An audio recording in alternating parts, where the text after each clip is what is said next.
back on track with impressive wins over Fremantle and Melbourne in recent weeks. Buddy might be out, but on a positive note, Adam Goodes is in for his second game of the season and their star midfield is back in form. A continuation of the Swans' recent form will see them in the 8 by the end of the night. A perfect night for football here in Brisbane for this round 7 clash. It's the Brisbane Lions taking on the Sydney Swans, and fantastic conditions here and the second best Shaw on the ground tonight. Tony Shaw joins me in commentary. A big night for Reece, reaching 200 games. Oh yeah, I've got to congratulate him. It's been a long journey for him, but he's a really good kid and he's worked hard, especially in the last couple of years. So yeah, well done to him. And the Sydney Swans need to win this for their finals hopes, I would think. And we looked at the Sydney Swans side. It still has got some really big names in there. As you said, no Lance Franklin. Sam Reid comes in after being out of the senior side for a month through injury. And as you saw, Adam Goodes will play his second game. They go deep in midfield though, Lynchy. You got Hanbury, McVeigh, the two Jacks, although Brandon is the sub tonight, and Jed has been in really good form. Mike Pike in the ruck is one player I think really needs to hit some of his best form since Mumford's left the club. It's been a bit of a struggle for him. Yeah, certainly a big effort tonight for Mike Pike. There's no doubt there's some superstars in that team and they'd be a great team to coach. Let's hear from the Sydney Swans coach, John Longmire. He is now with Ben Dixon. John, firstly, milestone man, Reece Shaw. He said during the week that Sydney's been the game changer for him. How have you rated his time at Sydney? Oh, he's been sensational off the field and on the field. He's a great clubman. The boys love him, and on the field he's been a really important player for us, so he's been terrific. In the last 2 weeks, I mean, we talk about your rebound run. Malcheski, third for metres gained, and Reece last couple of weeks. That's been enormous for the, obviously, last couple of weeks win. Yeah, it has been. We've got our running game going a bit better, which has been good. The challenge is to keep it going now, but it's all built on defence, and that's what we've got to be mindful of. No Franklin tonight. Reid comes in. Goodsy starts on the bench. Can we expect the dynamics of the forward line to change in any way? Oh, well, it's obviously a bit different than what we've had in the last few weeks, but Goodsy and Reid have played a lot of footy together, so we expect them to pick it up pretty quickly. Good luck tonight, John. Thanks, mate. Yeah, certainly John Longmire will be looking forward to another win tonight. There's no doubt about that. The Brisbane Lions take the field here at the Gabba with some confidence after a very good win in Wellington last week against the St Kilda Football Club. It's been a tough start to the year. They've exposed a number of young players to their team, and young James Aish, he was a NAB Rising Star nomination for round 6 in very good form. The big news is Jonathan Brown has been a late withdrawal from the team, so Jonathan Brown's out of the team. Mitch Golby is the replacement emergency. He comes on as the sub, and there's a lot of talent across the junior ranks, but as few of the senior players that really have to stand up. And I think McGuan, he's played 3 games for the Brisbane Lions, and Daniel Merritt up forward. Really big task for them if the Lions are going to challenge the Sydney Swans. Oh, no doubt about that. And it's just amazing, really. You look, the demise of the key forward they talk about in the modern game. You lose Jonathan Brown, you lose Buddy Franklin, but I think both sides will have a bit of an excitement, an unknown factor in their forward line, which might be hard to cope with from the opposition. Well, that's right. I mean, it's going to be very important that they have big forwards contest in the air and get their small players. Certainly Aish is one of those players, Taylor another, Green and Zorko. They've got to get them under the feet of Daniel Merritt, so they'll be looking for another big effort. If they bring the effort, they'll certainly be well and truly in the game tonight up against the Sydney Swans. I was quite surprised to see Zorko start on the bench. I think he's been in pretty good form the last fortnight. Maybe that was because they're trying to see whether a tagger would go to Dane Zorko, and I'll talk about him a bit later.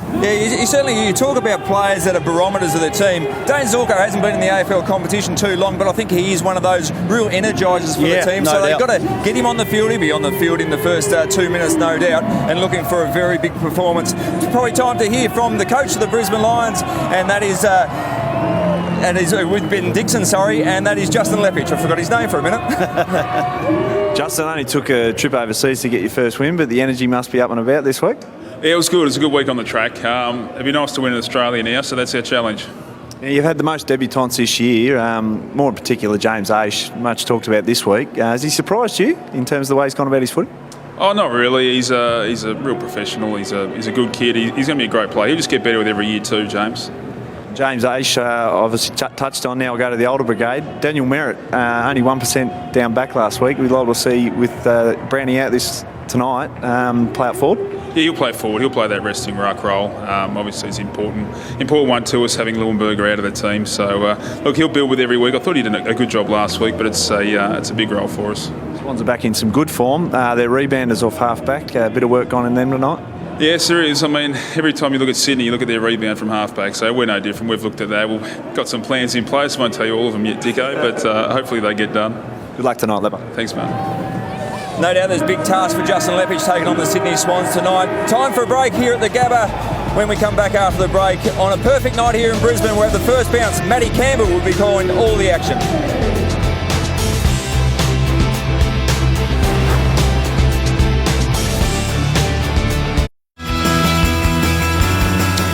Welcome back to the Gabba, and if you've just joined us, that is the news that if you're a Lions fan, you won't be happy to see.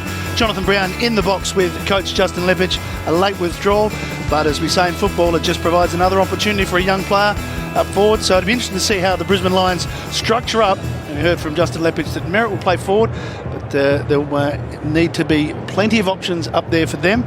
And, well, the Sydney Swans have a terrific record against the Brisbane Lions of late. It's 14 of the last 17 games they've won, including a draw. So they'll be pretty confident that they can handle this team at the Gabba. But the Lions are only playing their third game at home for the season. They've had a pretty tough draw. They've been on the road a lot. And they've also had Hawthorn and Geelong and Port Adelaide. So they've had the top three sides. And, gentlemen, we talk about the keys to the game. Alistair, what are your keys for Brisbane? Well done from running up the stairs. I'm actually struggling to get up the stairs. But I think the forward 50 targets, and I think it's imperative that they take some marks, but it's more about getting to a contest and giving the smaller forwards the opportunity to cram and kick goals, and I think that's where it's got to come from. So if they're going to win, it's the forward 50 targets have to stand up. Then the small forwards and midfielders will be needed to kick the goals, and that's mainly Zorko, Green, Aish, Taylor. Very good, and we saw plenty of it last week. Those young players and small players, very quick. Zorko and Green certainly make the most of their opportunities. So they're the keys for me. Tony, what about the Sydney Swans, the keys for you? Well, I've said set the wall. What they do is they're one of the best sides in the competition. Once the ball goes deep in their forward line, of intercept marking the opposition, bringing it out. So if they continue to do that, they'll just keep getting opportunities and opportunities. As we can see, Reece Shaw there in his 200th game. And the other one is Dane Zorko. I know he's starting on the bench now. I think that's just to get a tag off him because, as Lynchy said, emotionally he gets him involved in the game. He can do unusual things. He can say the miraculous things. I just make sure he's not the one that gets out of the lid here. The Magician starting on the bench. Sydney will be kicking to the left of screen. Crowd starting to build up. Not a huge crowd here tonight, but they certainly enjoy having their team back home here at the Gabba. Yeah, and it's certainly where the Brisbane Lions enjoy playing, and it has been a tough task over the first month of football, and last week's win was very, very important. They come back here with some confidence. Obviously, there'll be an element of disappointment that having Jonathan Brown out of the side, but we've got to go in the glass half full. This is a great opportunity for a few of the younger players to stand up, and certainly big task for Daniel Merritt. He's got to lead the way in that forward half. We know he's probably his preferred and his best position is down back, but he's going to be critical to the result tonight. Plenty of young faces around Merritt, and he's got to lead the way with Rockcliffe in the midfield. Yeah, Rockcliffe is starting forward, and we know he can kick goals, and you mentioned Taylor up there as well.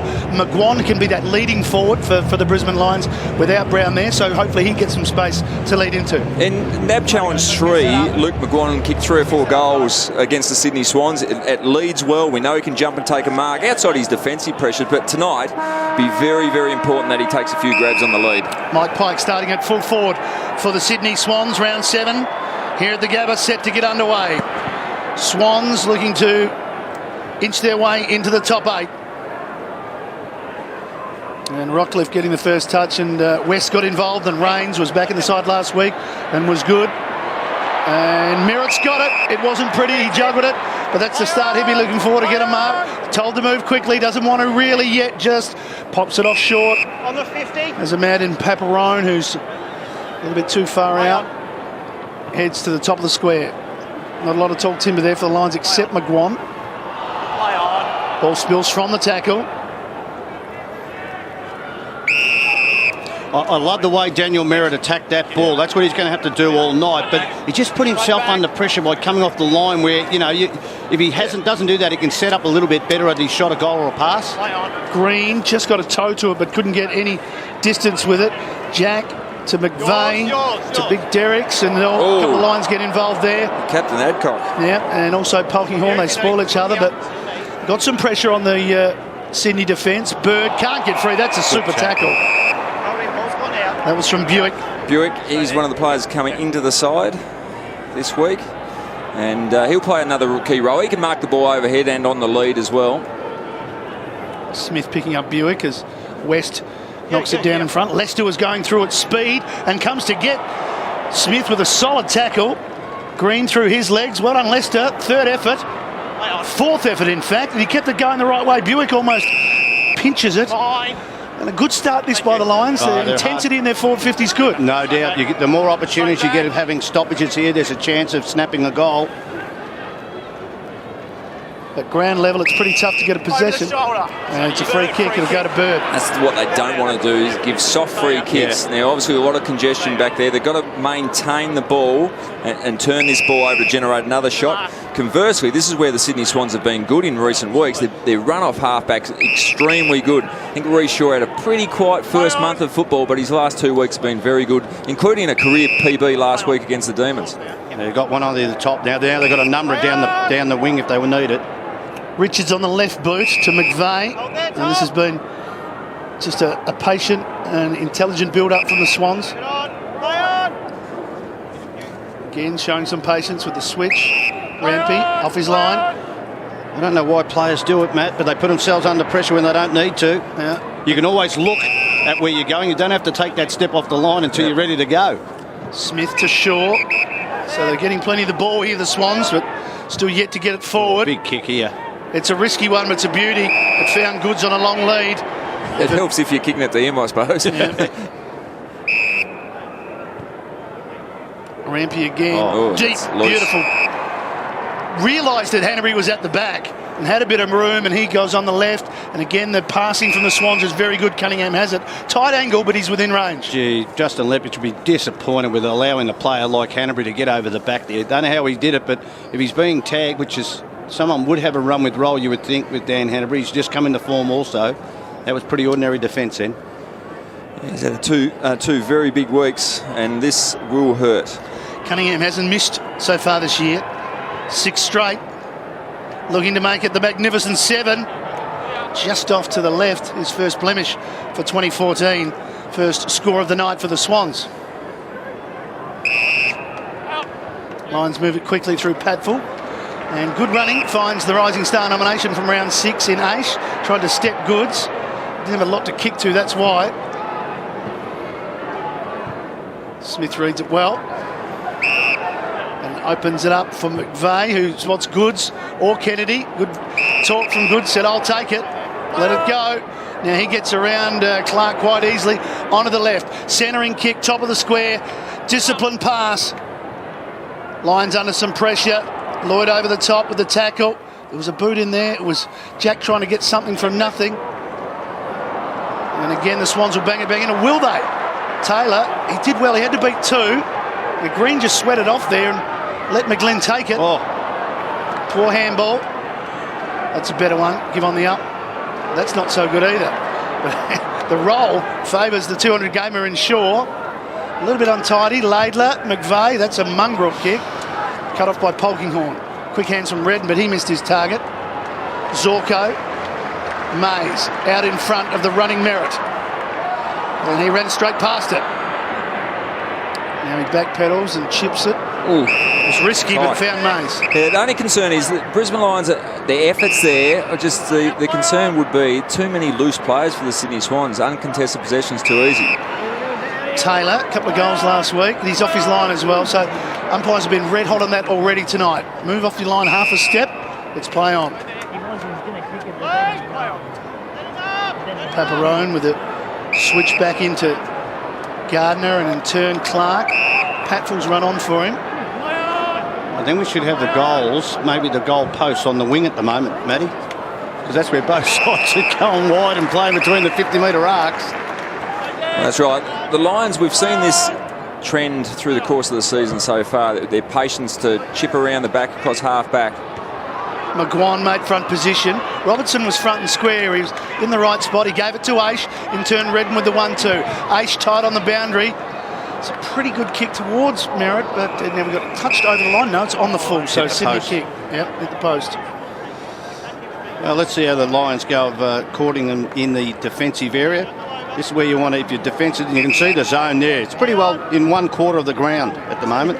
Didn't quite hit that, Richards. Got a tumbling drop punt. Taken by Lloyd. Pike puts it out in front of Jack.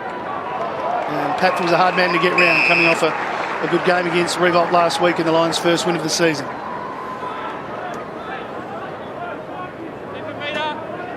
Respective coaches looking on. Why do you think they started Mike Pike in the forward line, Lynchy? Maybe just to stretch the small defence of the Brisbane Lions? Yeah, small. Hasn't been down there enough, but defence. Well done, Hanbury. Goes back to Malcheski, who's facing the right way, can set things up. Here he is there, Mike Pike. One-on-one. And he's a lot stronger and more experienced than Gardner.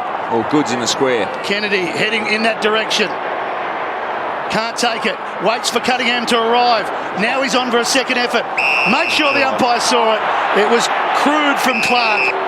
And it'll be a shot at goal from Adam Goods. He got it in the ends. I think Goodsy would be pretty disappointed he didn't take that first mark when it came in deep. He worked hard from the middle of the ground down the corridor and had a nice jump over the back to take the grab, but wasn't able to do it on the first occasion, but drew the free kick.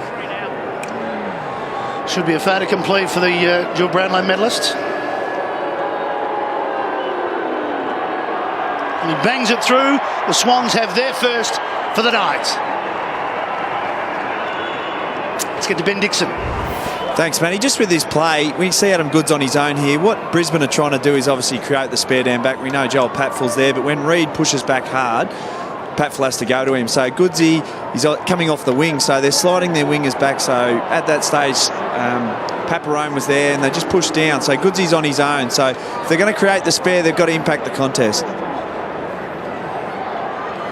Well, that is a concern. You don't want to let a man like Adam Goods the spare at the other end of the ground, and that's the thing that's stood out in his first few minutes for me is the likes of Goods, McVeigh, Jack having too much space forward of the ball. I reckon you're giving the opposition too many bullets if you're going to have Malcheski as a loose man across halfback for the Swans. Oh, yeah. McVeigh's already had 6 disposals. We've only just started. Here's Kennedy. Stands, delivers back to that man McVeigh. Make it 7. Floats it up high. Goods is at it and got it. Sydney too classy at the moment. Well, I think you'd have to make a change here. I know Patfull's a very good player, but I'd rather maybe go a Clark on to Goods and Patfull as the third bloke to try and release. And I know, Benny, we're trying to see who's going to swap around to who, but at the moment, I just think Clark might be a bit more negating. Just say your job is to never leave this bloke's side because he's starting behind the square and just pushing straight to the goal square. So for 2 and a minute for the Sydney Swans, 2 and a minute for Adam Goods, and he nails it. Swans out to a 13-point lead early. He's not a bad weapon to have to be able to move forward when you've got 2 of your big forwards on the sidelines in Tippett and Buddy Franklin. But again, the ball comes in. There's a number of players pouring out of the middle of the ground to support the ball carrier. Kennedy just slots it back beautifully. But this is where he pushes off beautifully from his opponent, Joel Patfull. Just give him that 2 or 3 metre start. And then in the end, inadvertently, Jed Adcock put a block on Patfull, which was disappointing from a Lions point of view. Well, there's Patfull, the match up there. Now, to me, Clark might be more negating and Patfull can be the third man who can be really attacking. Even if he went to Pike, Patfull, at least you think he can run off and give you some drive from there. From the centre, it's all Swans again. It's headed in the Derrick's direction this time. It's cleaned up by Adcock. Back to Polkinghorne. Searching kick for young Robertson. It's a good take from Nick Robertson, the Western Australian. Yeah, he's impressed a number of people around the club with the way he goes at the ball. That's just the little thing in his game, I think, Lynchy. Maybe the thought process, it's just a higher level, but he works hard and he's pretty athletic. So Pike in the ruck here with West.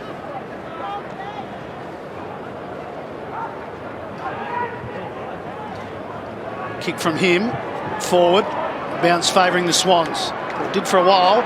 Green comes through past Shaw. Shaw trapped it. Rockcliffe, it's spilt for him. Quick hands. There's not a lot of room there from the Sydney defenders. Rampy steals it back. He's still got it. Rockcliffe didn't give up on it. And eventually, he got it forward. Umpire gave them plenty of time. Is he what? He's letting it roll. Green couldn't get boot to ball. Comes out the back. And Here's Sydney, the spare. the break. This is where you're going to get hurt on the rebound. If across half back, they've got the spare player. Lloyd to Cunningham. On the Jack. Oh, that's perfect kick. That's a perfect kick too. Yeah, well weighted. Well, that's Laidler coming off there, who himself, when he was in his best form, was one of the best intercept marks in the competition, and now it's changed club. Carlton. Yeah. Thanks, mate. But you're right, that rebound, the plus, I don't know whether Sydney's the side you want to keep a +1 because they can roll Reece Shaw off, Malcheski off. Ramke likes to run and carry the ball. We saw McVeigh there last year doing it a bit as well. 5 goals, 1 for the season. Kieran Jack for the Swans, third to get their start. Will continue on a roll, and it does. 3 goals to Sydney. Let's get back down to Bennett ground level again. Yeah, we'll see in the replay. You got James Polkinghorne here. He's the loose player. We'll see as he comes into screen. But there's no one outside him, so he's got to be in the corridor and dangerous. He has to impact at that contest there if you're playing the spare. There was no Sydney player to the left of him at any stage, so that's where they're falling down. It's fine to get a sliding winger down or a spare player, but you have to impact at the contest. They're opening up right in the corridor. Yeah, big concerns at the moment for the Brisbane Lions. Jack has got off to a good start with 4 disposals. After 4 or 5 minutes where the Lions were doing the bulk of the attacking, Sydney have taken control here. 3 goals, 1 now. And they're looking very dangerous every time they go inside their forward 50. Leicester for Brisbane, driving them forward. Zorko, Tony's man. And smother affected by Richards. Yeah, I don't know about Zorko, if that's Laidler with that matchup. I think that suits the Brisbane Lions if they can get enough supply inside 50. At the moment, 7-4, so it hasn't been a total domination, but it seems like from midfield it has, but if you get what I mean, I thought they wouldn't have had that many. The quality of ball going inside 50 true. has been the big difference. Jack threw it on the boot. Reid and Clark with him, boundary throw it. Some of the good ball carriers for Sydney that you don't want the ball from an opposition point of view in their hand, the likes of McVeigh, who's had 8 disposals and no one near him in the first part of this first term. Jack's next. Goods has the ball as well, then Shaw is another one. Redden from the clearance. Tumbling ball forward. Malcheski back. Uses Rampy. Big kick across is a dangerous one. Now Adcock arrives. Chance here for the Lions. Adcock picks it up with the one hand, trying to look for someone to kick off to. He passes to Ryan Lester, and this should be the Lions' first score, and it should be a goal. Well, Dane Rampy, that was a massive kick across there. If you're going to turn it over there, you want to have some support at ground level. Didn't hit the target. And well done to Adcock. He could have fired away there on his non-preferred, but he's found his teammate in Ryan Lester. 35 metres out, virtually directly in front, right behind him. Just needs to hold its line. It does. The Lions get their first goal.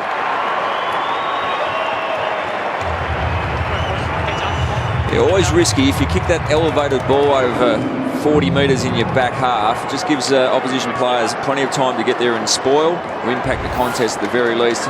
On this occasion, Rampy, who's been a very good player over the last 12 months, just asked too much of Jared McVeigh. Good spoil from Jed Adcock, who remained on his feet, stayed in the contest and had the awareness and composure just to hit it up his teammate Ryan Lester to generate the first goal for the Lions. Very important one for them. Lester with the goal, and then a quick spell on the bench. Lions get it back to a 13-point margin. His second for the season. Back in the middle, it's Derek's winning the knock and winning it comfortably. It ends up with Hanbury from Bird, and he kicks it high. It floats up. The spoil from Patfull is a strong one. Oh. Speaking of strong, Kennedy. He just cruised on through there. And Jack, too strong to get rid of his opponent in Rains. That's where you're spot on. The strength is he plays on. Plays on, hooks it round. It's going to go close. It's across the face for a behind. But yeah, they're just stronger bodies at the moment, aren't they? Yeah. Stronger, experienced bodies, and it's where the difference is in these lists. We've got a lot of experienced players. This man here, Kennedy, 188 centimetres. He can play centre forward in some teams and do it very well. Didn't really get it clear here. Chance for Sydney to make it them pay. Reid is there. Spoil came from Adcock. Quick kick, Cunningham. Now, Lions defenders going everywhere, saying it's hit the post. Definitely hit the post. I believe it's a goal. We're going to check to see if it hit the post. Score review. Ben, you had a good look at it? Call is a goal. Can we please see if it hit the post? That went at right angles, boys. So that's a yes, it hit the post. See Here we go. This should This will be a good one. float. Dirty old floater. Yes, you're right, Benny. No doubt about that. It was a different spin once it hit the woodwork. It's hit the post that hard, it's near bounced back and play. But if in doubt, refer it, and got the right decision in the end. That definitely changes trajectory, doesn't it? Yeah, you will get the right decision. The ball has hit the post. Post or clear? I think you saw 4 or 5 lines immediately just point to hit the post. They're all You don't mind. pretty aware of it. They've got it right, so Yep. yeah, I think that's exactly what it's about. Let's get on with it and get it done quickly. That's the main thing. And the right decision. Kick on the way out. Now, Mays just had to spoil that towards the boundary. It was either Aish or a boundary throw-in was the option, or Redden, I should say. There's Mays again. Redden. Little chip back. Taylor. He's been a fine Lewis Taylor, Lynchy. Yeah, He's really a smart good, footballer, isn't he? Really good player. I think they were pretty happy when they picked him up at pick 27 or 28 in the draft. Turned it over, though, the line's on the way out. McVeigh involved again. Kennedy, Hanbury. Why do they go? Parker was involved, Bird, Jetta, they're all getting plenty of the ball here, the Swans. Now Rains, turnover coming. Mays, good That's kick. a good kick. To Green, who likes to keep running. Robertson, watch Green keep going.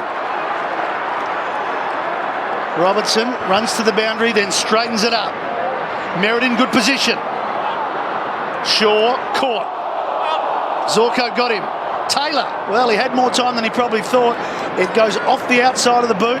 It careers towards the boundary. And it's kept in by Lloyd. Derricks swallowed it, dropped it. Bit slippery out there. We were out there earlier. As we get later into the night, the Heavy dew. dew starts to come in. It can be slippery conditions. The surface is in amazing condition.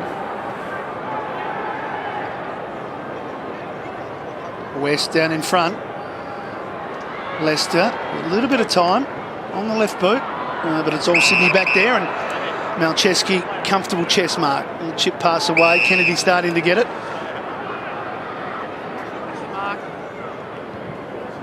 And that That's kick, a dangerous it's kick a dangerous too. kick. It Right might at go the all the top. way to the back to Cunningham. It does. A little bit fortunate there, the Swans. Goods, Hanbury. This isn't fortunate, this is just skill. Oh, Reed went under the Reed ball. just completely misread that. He looked like he hadn't played much football, For a to be month. honest. Yep. Good chase. Cutler and a couple of rookies combining there, Cutler to Robertson. They've just stemmed the tide a bit, Brisbane, haven't they? Just getting a little bit, but as soon as it comes off half back from Sydney, you see the numbers run. That's where they've got to keep control of the ball, the Brisbane Lions. West got up pretty high. Ball didn't go out. Lions players thought it was going to. Shaw gets it from Kennedy, sets it up high. That's Reed again, actually. He's misjudging the ball. Jetta, dangerous kick in. Spoil came from Polkinghorne. Here's the dangerous goods. Normally uses it well. Oh, no, that's Over the back it goes. Still a chance here for Sydney. Great tackle by Rampy. And he might win it back here. Patful comes in over him. Paparone was gone for all money there. And the Lions pretty lucky to get a ball up. And just going back to the Sam Reid situation, it does take forwards quite a while to read the ball off the boot, see how it's flying, judge their lead. And it looks like he's just slightly out of touch at the moment, just misjudging the ball in flight. Paparone, it falls onto his chest on the way out. You reckon that's just a soft excuse, don't you, Shorey? I think forwards looking after themselves, wasn't it, Tony? How many games did he play? He's a premiership player. You've got, come on, they train. And Well, he's just misjudging the ball. Oh, that's a risky kick. That's going to hurt. McGlynn. Somehow it squeezes out to Taylor. Rains. A little bit of time. Pops it up high. Richards made good body position. Coming through Malcheski. Buick. Malcheski won it. Back to Smith. Well, here's the overlap. They can go here. Rampy looking for Shaw. Goods and Derek have got acres. Yeah, they've got a lot of room, so he goes back through the middle. Still got it. The half volley, a tough one for Hanbury. Brisbane let off the hook, but numbers went out for Sydney. Here's McGlynn again, right through the middle of the ground. Jack's been good inside forward 50. He'll come back on his left here. He does. Round the corner, Kennedy, little fumble, still with time. He goes around his body, but the wrong side of the post. They look really dangerous going to their forward 50. Looks dangerous, but they're not taking the right option. Derricks was inside 50 by himself. Goods was the 70-metre mark all by himself. Just at the moment, they're trying to take on the corridor and risk the turnover. And actually, at the moment, they're just not hitting their passes well enough. 7 scoring shots to 1. Well, it's hard to get free there. Play on. Taylor. Play on. Driven into the ground. McVeigh got it from Richards. Shaw. Squaring ball for Pike. Good take by Mike Pike. And well done by Kieran Jack too. Just, is it Patfull who's playing on him at the moment? No. Just trying to find it. That's Redden. Redden's playing. He just held him off Pike's line. Just a It was borderline giving the free kick away, but actually trying to protect his teammate, and that was a genuinely good mark from Mike Pike. Do you like the way he's holding the ball there, Lynchy? Top half of the ball. Seems to be effective most of the time. I just love the way he just paused in between effectively most of the time. I've never seen. He held the top of the ball. Like, I'm pretty sure that's the way he's been kicking the last few years, and it's been fairly solid. Yeah, but, he has been solid. No, it's reasonable to say that on a very still night here in Brisbane, he's butchered that one. He's going to get another chance though. Uncontested mark. I reckon he'll handball. He does. McVeigh's brought his own footy tonight. Patfull. The Lions spoil each other. Polkinghorn involved. Jack gets it back from Lloyd. Into the pocket he goes, but he misses his target. See there. There's a couple of decision making. Just their decision making going forward. They're dominating a fair bit of the ball. But you're right, their forward line just not hitting the target at the moment. You just don't want to get sloppy in this sort of situation. No, you can put a team score away against you quickly. Shaw cleaning up. McVeigh. This is too easy, this stuff. He doesn't have an opponent, McVeigh. No, he hasn't been introduced to anyone in the Lions jumper at the moment. But there's 13 disposals. Kennedy's by himself. I mean, Cunningham. There is a lack of accountability from the Brisbane midfield. Terribly so. We've just seen so many Swans players in the forward half all by themselves. And the Lions are very lucky to be this close in the game at the moment. Well, this will be the 100th disposal for Sydney. The Lions have had 60. It's an extraordinary gap between the two teams just at this stage. And it's not about the maturity of lists. Kennedy for his first of the evening. And it's coming back. It's the post. They are keeping the Lions in it on the scoreboard. Well, you'd think the coach would be going out and saying, he's had 13 possessions, McVeigh, Jack's had 10. Now, they've both had a massive impact within the forward 50 of the opposition. Someone has to have the responsibility. If they're not listening, they shouldn't be on the ground. Send the runner out with a photo of McVeigh. So this is what he looks like. He doesn't have an opponent at the moment. If you don't recognise his face, he's the bloke with the yellow thing in his hand. This is Polkinghorn, and that's a risky kick. He's just set it up, asking the Sydney players to come and steal it. It comes for Aish. And Redden out wide. They get out of trouble there, the Lions. Leicester. Well, Leicester really didn't want to mark that ball because McVeigh went to the mark. That means he might be playing on him. Give the secret away. Great sport from Teddy Richards. Looks like he's on Luke McGuire at this stage. But there's Jared McVeigh. Must have bad BO tonight or something. Be paying a lot of attention to him. West and Pike go together in the ruck. Rockcliffe gave it to West. Quick hands, but Leicester that time missed it. Back to Gardner. Chip pass over the top. Had a man in Zorko. Wheels around. It gets underneath it. It's going to be a tough one to mark. Malcheski came. Attack both of them. Yeah, it was Merritt as well. Sydney with some numbers. Free kick over the lines. And it's one against the run of play here. 9 scoring shots to 1. And that's what you want from Daniel Merritt. Great attack at the ball. Ball come in long and high. Attack the ball. Split open the pack. And the ball goes to ground. And you hope that the likes of Green Zorko will be there. But that one, high contact. Rockcliffe will have a shot at goal.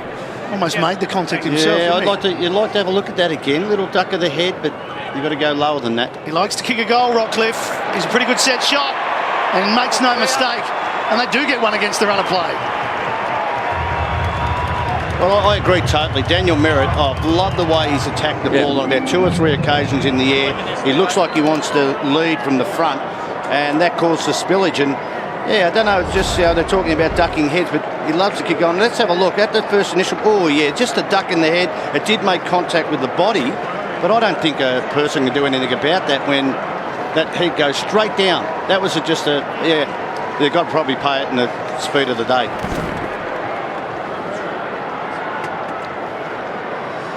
Tom Rockcliffe, 4 disposals for his first goal. Big huddle from the Sydney Swans forward line, just at centre-half forward. So you'd be worried of the Sydney Swans because you're only 2 goals up and you've had, you know... They've had all the play. All the play. Polkinghorne, half a fumble, cost him a yard. And he turned it over, kicked it to the man who's just sick of it. He is sick of it. I mean, against Melbourne last week, Cross was the tag on McVeigh because Melbourne felt that if he gets the ball in the clear, the most dangerous of the midfield at the Sydney Swans. This is getting to the ridiculous stage of 14 possessions. Well, it'll be interesting to see if he can keep it up. I mean, we've seen many times players get double-figure possessions, but it's hard to keep it going for 4 quarters, isn't it? Bird, high ball, siren beats everybody.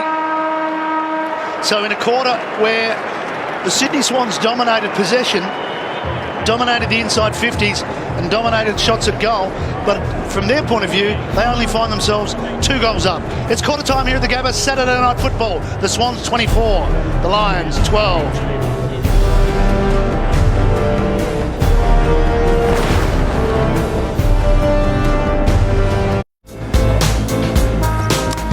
Welcome back to the Gabba. It's quarter time and Ben Dixon is up very close to the Brisbane Lions huddle. So we'll find out what Justin Lepich has been saying to his team. They had just the 2 scoring shots, so they only find themselves 12 points down at quarter time. So they're pretty fortunate to be still in the game. 3-6 to 2 goals.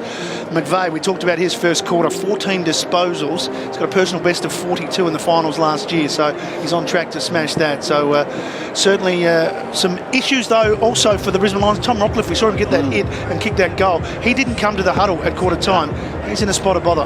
That is a concern. He looks like he's struggling there. So that's a big out of experience in midfield disposals if he's going to be out of the game. He doesn't look overly well. There's a pat on the back from Brett Burton, so that would suggest that he's probably going to go out of the game, or certainly rest for a significant period. Maybe they rest for 15 or 20 with the concussion situation rule, and then make an assessment there. Well, he's just heading down into the rooms now, so that is no good. He'd be very disappointed there, and big concern for the Brisbane Lions because they've got themselves to 12 points behind, and that is a very good result considering the vibe of the first quarter. We'll get some more information because Simon Black's with Ben.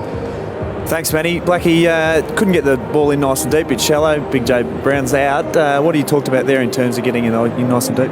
Yeah, look, we've got Roger Merritt up there and Luke McGuire. We just wanted them to compete. We've got some pretty handy little smalls that can be pretty dangerous for us. So our bigger blokes just need to compete in the air, and hopefully our little guys can turn up and kick a few goals for us. Yeah, they opened it up the corridor, Sydney. Then have you talked about getting your numbers back a little bit, just denying the easy access? Yeah, we do. We need to empty out a bit better than that. They got us through the middle of the ground, didn't they? So yeah, our zone, our pressure in the middle of the ground needs to be a bit sharper than what it was then. Good luck in the second quarter, mate. Thanks, Benny. Thanks, mate. There's Rockcliffe. Yeah, going down. Everybody knows. I think it's 20 minutes as they sub for concussion, so you can come back on the ground again, and the sub can come into play, which has happened. Mitch Golby. Mitch Golby is the sub. He was the man. And as we get set for the second quarter, Brown a late withdrawal for the Lions, and now Rockcliffe in trouble. So 2 of their prime movers. Advantage taken by Leicester. And he wants McGuire. He just had too much on it. Fair kick from Leicester. Pumped it down forward, and as Simon Black said, for those 2 gentlemen there, Luke McGuire and Daniel Merritt, all he wants is a really strong contest at the ball, and they're confident that they can generate a big enough score to push the Sydney Swans at ground level. Derricks. West, though, is doing a pretty good job. He made good position there, and then he got down, handballed it out to Paparone. He was swamped, but he still managed to get boot to ball. In fact, it wasn't a bad effort under that sort of pressure. He got it pretty close. That was a good handball from West, because, you know, if you go towards goal, most of the opposition will be sitting a couple there, but he went away and got a shot on goal because of it. Yeah, the man facing goal can kick it quickly. Good news there, outside the Mike Pike mark, was Nick Malcheski, who was on the interchange bench just before quarter time. Looked like he'd received a corky in the thigh. He's not running that good. I just had a good look at him, Alistair. He's not moving that well. Well, he kicked it well, but yeah, he pulled up a bit sore afterwards. Okay. Get his back, Brisbane. Well, Swans were away there, but the Lions will get the free kick. It's going to come back to Rains. Chips it to the run of Redden, who's got some responsibility now with Rockcliffe off. Stay there. Taylor, one of those little players that always looking to find space and be used. Rains, patient build up here from Brisbane. Perhaps thinks about a switch. No, goes short, just to the outer side. Well, I don't know about that kick because come this way. It doesn't shift the defence that much, does it? It just all it does is make you kick down the line, or you go back and the pressure comes to you. But here they go down the line, it's deep in entry. Green, that's what he's in the team for, to be front square and rove it. Tough kick from there though. He's given it a good roost. It's a floater. Floated up and goes across the line. So the Lions have, similar to the first quarter, they've started with some intensity. Yeah, they have. The effort's there. There's some concerns from a Sydney Swans point of view, how they're not doing better. They've had a lot of the ball in that first term. Just looks like they're just under bit flat, full pace at the moment. That's a good take Just from think Green it's at going to speed. happen. Paparone back to Green. Hard man to tackle, but they're going backwards here, the Lions. Now Paparone can share it with Redden. He's facing the right direction this time. Top of the square, hoping for a big catch from McGuan. Over the back, Buick paddles it back. It was clever. Aish managed a half a handball through. Buick got boot to ball. Zorko. Well, Zorko was almost in the way there. Buick's kick might have gone through. It just fell in his hands, and then he pushed it wide. But you have to admire 3 or 4 of the Lions there with their persistence. Yeah, they're getting the ball forward and putting a lot of pressure. Josh Green, for mine, looks like the really dangerous one in the forward half at the moment. He picks up the ball at pace and really puts some space between him and his opponent. Again, we saw shots of John Longmire. I don't think he'd be overly satisfied at the moment where this game's at. We've kicked 3 behinds in quick time, the Lions. Now, what will Sydney do? McGlynn, well crumbed. And they've got numbers here. Kennedy, Parker, well tackled. Again, quick hands, but it's cut off.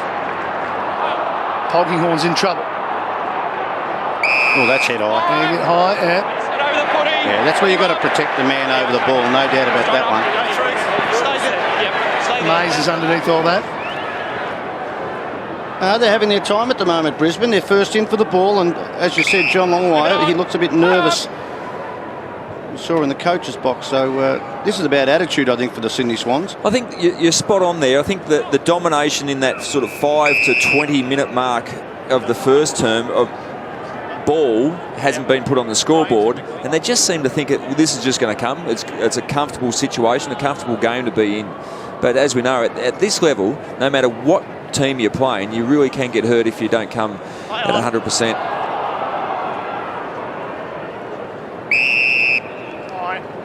Another ball up. Straight back. Separate metre. Play on. Kennedy, the bigger body, got there first when the ball hit the deck. Hanbury, Pike, Kennedy, clever. Opens up Rampy, gives him some room to move. One-on-one situation, and it became one-on-none after Derrick's got rid of Clark very easily. A big, strong body. Hasn't played a lot of football. That was Darcy Gardner then. But he's up against a young draftee. Young Gardner it was. And just pushed him out of the road and took a really strong grab. Another interesting grip for you, Shorey. So the Swans to get one. It's through. And first foray forward for them results in a goal. Well, it might be the ruckman think that they've got to hold it up that high because they've got a bit further to drop it down. I'm not sure. Well, this one just through the middle of the ground. They found that space. Rampy, who's become a really good player in the last 12 months, and see the good contested mark. In the end, it was uncontested, but that's good use of the body, good strength, interesting drop of the ball, but did the job. And just a little bit of relief for Sydney Swans supporters, I would have thought, just to stretch the lead out to 15 points.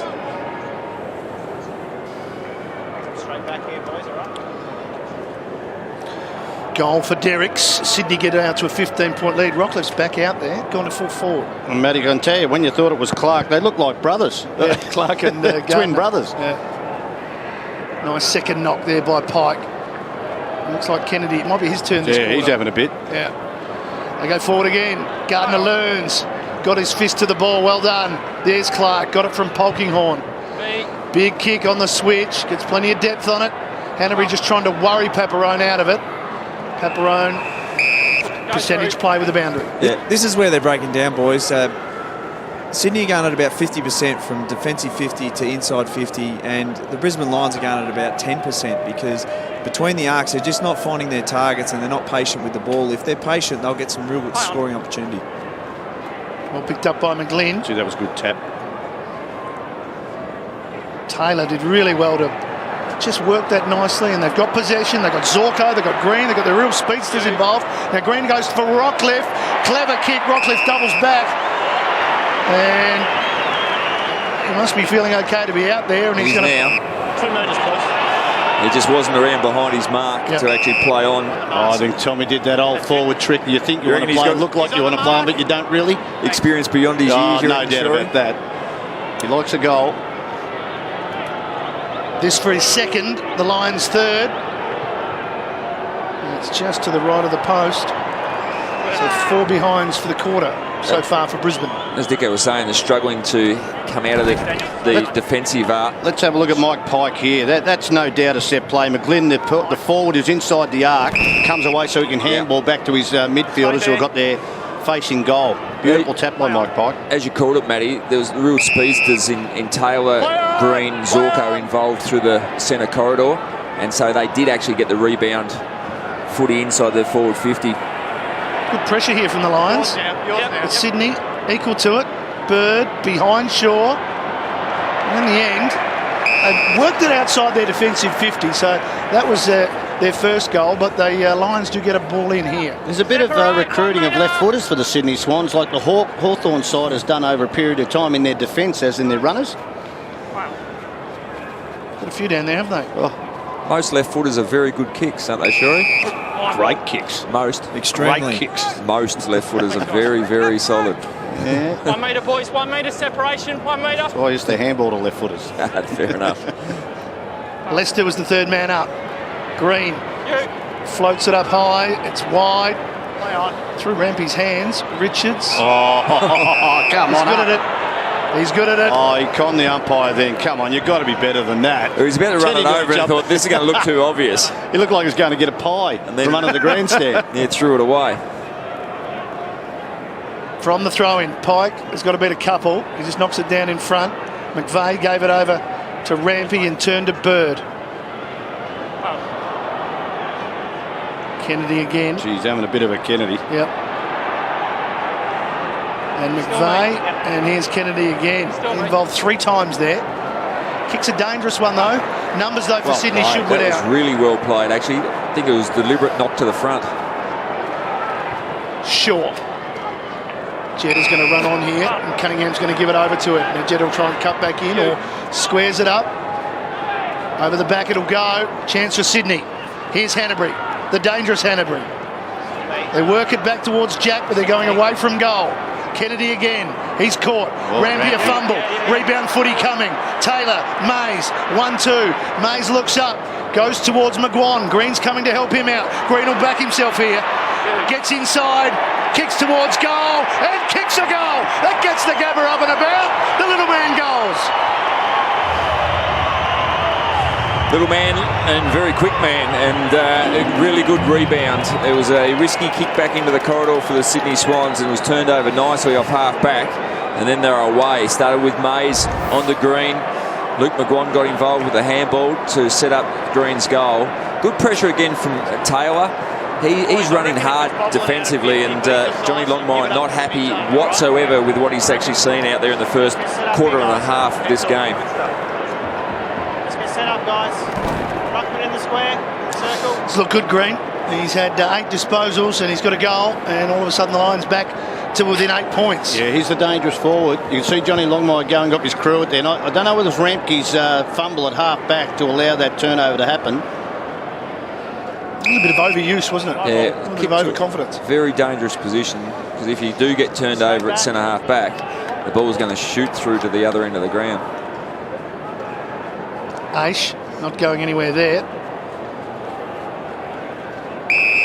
High ball. Thanks, Ben. Let him run to the footy. Kennedy now with 17 disposals. He's overtaken McVeigh. McVeigh only had 2 touches for this term. Yeah. Kick off the outside of the boot from Rains. McGuan involved again. Ace didn't have a lot of support, so he just lays it off. Paparone, Leicester provides an option for him. Good running. Yep. It's too far out to kick a goal. Can he thread it through and hit a target? Not yet. Still Mays. He's going to go into the pocket. And it's not going to get there. Rockcliffe was his intended target. But it was cut off by Smith. Stay there. Left footer to Ramke. Yep. Left footer. Move it on. Play on. The Lions aren't allowing the easy exit at the moment with that uncontested mark. To another left footer. No. That's Parker. Parker. McGlynn. There's the easy exit, Alistair. Look at this. Now it's away. Lloyd should go here. He can keep going. And well, then again, threw it on the left. That's a monumental error. And it's Sydney tonight. This is what we're seeing. They're just not fit. Their finishing skills are just off. Just giving the Lions a chance, and the Lions are just working their way back into this game quite nicely. And on several occasions where we think the Sydney Swans should kick easy goals, just they've turned the ball over. Flabbergasted, he just didn't pin the ears back and have a shot. Could have run 20 metres anyway. And they turned it over again. Really dangerous spot to turn the ball over. They might win it back yet, though. Plenty of players around the ball. McGuan, like what he's doing in this quarter. Robertson's handball over the top to West. Leicester may keep going. He does, because he's going to get it from Buick. Quick hands. Here's the dangerous green. One way, then the other. This is good running from the Lions. Rains. McGuan kept going. Closed down, though. Beautifully closed down. That's the Sydney Swans we know. Now they're not sure on the way back. Rampy again. Collapsing mark was a good one. Well, they knew the mark out. They were outnumbered there, but you're right, Alistair. They're really struggling to get the ball transferred from inside their defensive 50 to find a target to run through the lines. Reid puts it to the wing. Spoil came from Gardner. Jack was there. Crowd want a free kick for Clark for too high. Still in play. Hanbury by hand. Now it's out. Look, you could see the Sydney Swans in the space of 10 minutes could blow this game right open, but at the moment just they're not being allowed to find the space that they did to start with. The Lions are certainly locked on. Seems like they got one-on-ones mostly. They're still allowing the loose across half-back, which is Ted Richards. Malcheski floats it forward. Spoils a good one from Adcock. Gardner and Reid. Ace down low. Won it. Won the free kick. Hold there. Geez, good little player, isn't he? Yeah. Smart. He accumulates the ball. Oh, and he's a good kick too. Just for a second I thought he might have turned it over. Here's Taylor again. Patfull want to give it off. He does. Leicester took too long. Jetta close. He got boot to ball. Merritt half a fumble. Could be costly. Got a handball away. Wasn't pretty. Well done, Rockcliffe. Didn't give up on it. Gave it back to Merritt. There's Green. Now that's a free kick against Reece Shaw. Well called, Tony, because he didn't give Robertson a chance. It was, yeah. Yeah, just took his run at the ball, eyes off the ball, blocked his ability to get to the drop of the ball. You don't have to jump out of the player's road, but you can't actually jump into the path. Well, he had to jump early and spin around and face the ball, even though you weren't going to touch it, and hopefully obscure the Robinson from marking it. But no doubt about front-on contact. Not a difficult kick, but it is for his first goal in the AFL, so a little bit of added pressure for him. As you can see, we're on the reverse angle right behind him. Young man, 18 years of age for his first goal, but to get his team within 2 points, and he was thinking about it. That hurts. He was. That hurts. I know he's a youngster, but you know, your team's really working hard. You want to reward them for all the effort that they've put in. 1 goal 5, the Lions in this quarter. They've had plenty of the ball. In the game, 7 points down. Still plenty of time left in this second quarter. Well, 9-4 inside 50s this quarter, Matty. Yeah. There's been some really promising moves from half-back. Clark's in good position here. Cutler took on Reid. Half a handball out. Lloyd, quick hands, Hanbury. On the burst, McGlynn. Goods with some room to move. Left foot kick, it's an open forward 50. Jack and Adcock, the relative captains. Oh, down goes Jack, and he gets up, but he can't beat the second tackler in Robertson. Good helping out. Gardner, Adcock, not out of jail yet, the Lions. Good umpiring too, because Jack just dived on the ground to make sure he got a head high. Smith didn't want to pick it up, hoping for a free kick. Hanbury backpedaling, floats it up high. Spoil comes down, ball falls for Adcock, palms off Kennedy, little give to Gardner, round the corner. Well, it's not often you see Green just standing there and taking a mark, but they move it quickly again. Rains, Taylor, Zorko, wonderful smother. Zorko comes back to help out. Parker was the man who provided the copybook smother, and we'll have a ball up. Good game of footy now. And again, the speedsters, Taylor, Zorko involved. Great smother. Yeah, terrific. From Luke Parker. They might have to throw Josh Green in the forward 50 and just isolate him one-on-one. He's the most dangerous forward by a mile. Yeah. Out marking opponents now. Smith, underground handball was a good one. Parker a little bit too much on his. Can Hanbury keep it in? Well, that's a great mark from Parker. Involved 3 times in a minute there. A smother, a quick give, and a courageous mark. Jetta goes quickly. Over the top. McVeigh arrives. Hooks it back. It won't come around enough just to behind margin 8. It's ugly at the moment for the Swans. You're right, Lynchy. They just cannot hit a target with a bit of space inside their 50. And yeah, we've got to give credit to the Brisbane Lions defensive work, matter of fact, in this second quarter. Yeah, well, they're certainly more accountable around the stoppages, not allowing the really easy outlet pass. Hanbury, he found a target this time. Well, you could see they could do this really quickly and open the game up, but they just struggle. Everything's an effort, and with the way the game's going, you know, they'll miss this shot at goal probably. But they need to get some scoreboard pressure on the Brisbane Lions and get reward for effort, because they've worked hard, but I just don't quite think they're on their A game at the moment, the Swans. Saw Cunningham miss one in the first quarter. You wouldn't think he'd miss 2 in a row. Kick from 35 metres. Doesn't miss that time. Umpire doesn't move. Sydney get a little bit more on the scoreboard. Well, there's no doubt what they needed to do this. And like Kennedy's had his hand on the ball a fair bit in this second term. He's had 18 disposals now.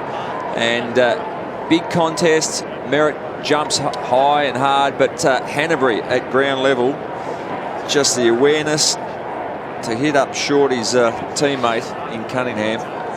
Just Jed Adcock then coming out, just had to be a bit wider to the boundary line so you can spoil it and have another stoppage. Yeah. Take it over the boundary line.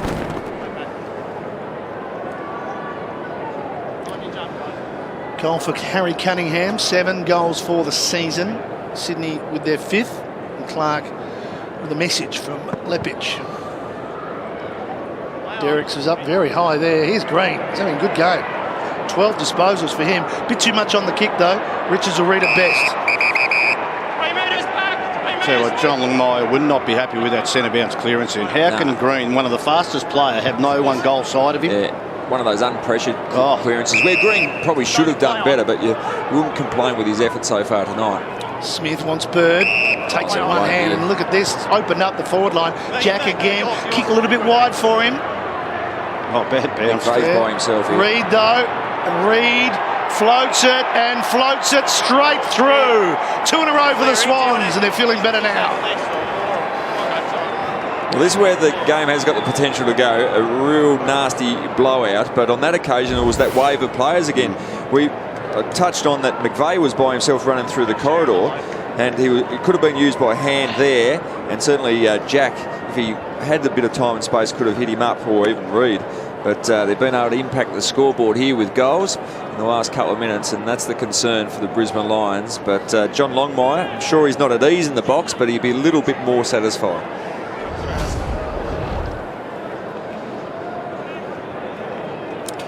Sam Reid back in the team, getting a goal, and they've got the height advantage down there, haven't they? And Clark's off at the moment for the Lions, so it's a mosquito fleet in their defensive six. He's only had 3 possessions, Sam Reid, but I think he looks like he's moving well. You know, like he hasn't played, I think, for a month at senior level, as it Matty, I think, from the second round. Hasn't played a heap of football over the last 12 months, really. Yeah. Just his third game, Tony, so he missed the 4 his goods. Just pulled the kick, hoping for that man we just spoke about. Reid. He's got to beat 2. Turn around well, then. Mick Vey's by himself again, would you believe, 30 metres out dead in front. My ball. It's just been picked up now, but Thanks, Josh. he certainly found some space. This way. Oh, Kennedy's the man in this quarter. Yeah. He's just swapping it around the Sydney Swans. McGlynn, got half a handball on it. Rains did well to step through some traffic. Just got too much on the kick, so it's out on the full. I reckon McGlynn might be their forward target for taps inside 50 because everybody else goes to the best midfielders, and he's coming away with his back from goal. That was the second time he was hit on the chest by the ruckman then. Keep an eye on that. Watch with interest for the next one. This is Lloyd getting it from Malchescu still. He's moving better. And they want to switch here. Sydney want to get it to the other side. Rampy's off his line. Gee, he goes early, Rampy. Goes off the line early, puts pressure where he doesn't need to. Leicester was up. Here's McGlynn. Hanbury. And it goes over the back and should be a boundary throw-in. We've got just under 4 minutes remaining in the first half. Sydney by 20. Led by 12 at quarter time. Look at the front, Steve. Yep. Here's Mike Pike. Well, that's the end of the night for Mike Pike. The ice goes on the hamstring and you don't come back from that. So I would say Brandon Jack will be getting that vest off. That's not good news for the Swans. Well, it means Reid might have to go in there. He'll have a part to play with Derricks in the ruck, I would think, now. There's Brandon Jack warming up, so... Yeah, Mike Pike grabbed his hamstring in the first quarter, so he's pushed through a little bit in that quarter, but they've ruled him out. He ran up and down the sidelines here and then just waved his hands to the doc, said no good. It's going to come back pretty quickly here. Laidler gave it back to Richards. Malchescu wheels around, slices through to Kennedy, who's just racking them up. This will be 20 disposals. That's that leading centre-half forward we spoke about in the first quarter. Yeah. Josh Kennedy, big, powerful midfielder. And he'll get the journey on a still night here at the Gabba, no doubt about that. Just 3 minutes remaining before half-time. We'll have a quick chat to Josh, actually, as he's leaving the ground at half-time. So he'll be pretty pleased with things at the moment. Can he get home from just outside 50? He most certainly can. That's a good kick. He's having a big day or a big night, is Kennedy. Well, the first question you want to ask him is how'd you sneak that extra ball on the ground for yourself? He has just been brilliant this quarter. Look, he's a big man. Like I said, 188 centimetres. Let's see how this happens. But you're right, Lynchy, you could probably play centre-half forward as a deep target, 30 metres out from goal, lead either side. As a midfielder, you know the angle probably better than anybody. Well, you see the match-up there. He's got Zorko on him, probably out of the midfield stoppage, drifted forward. One-on-one situations heavily favoured towards the Sydney Swans there.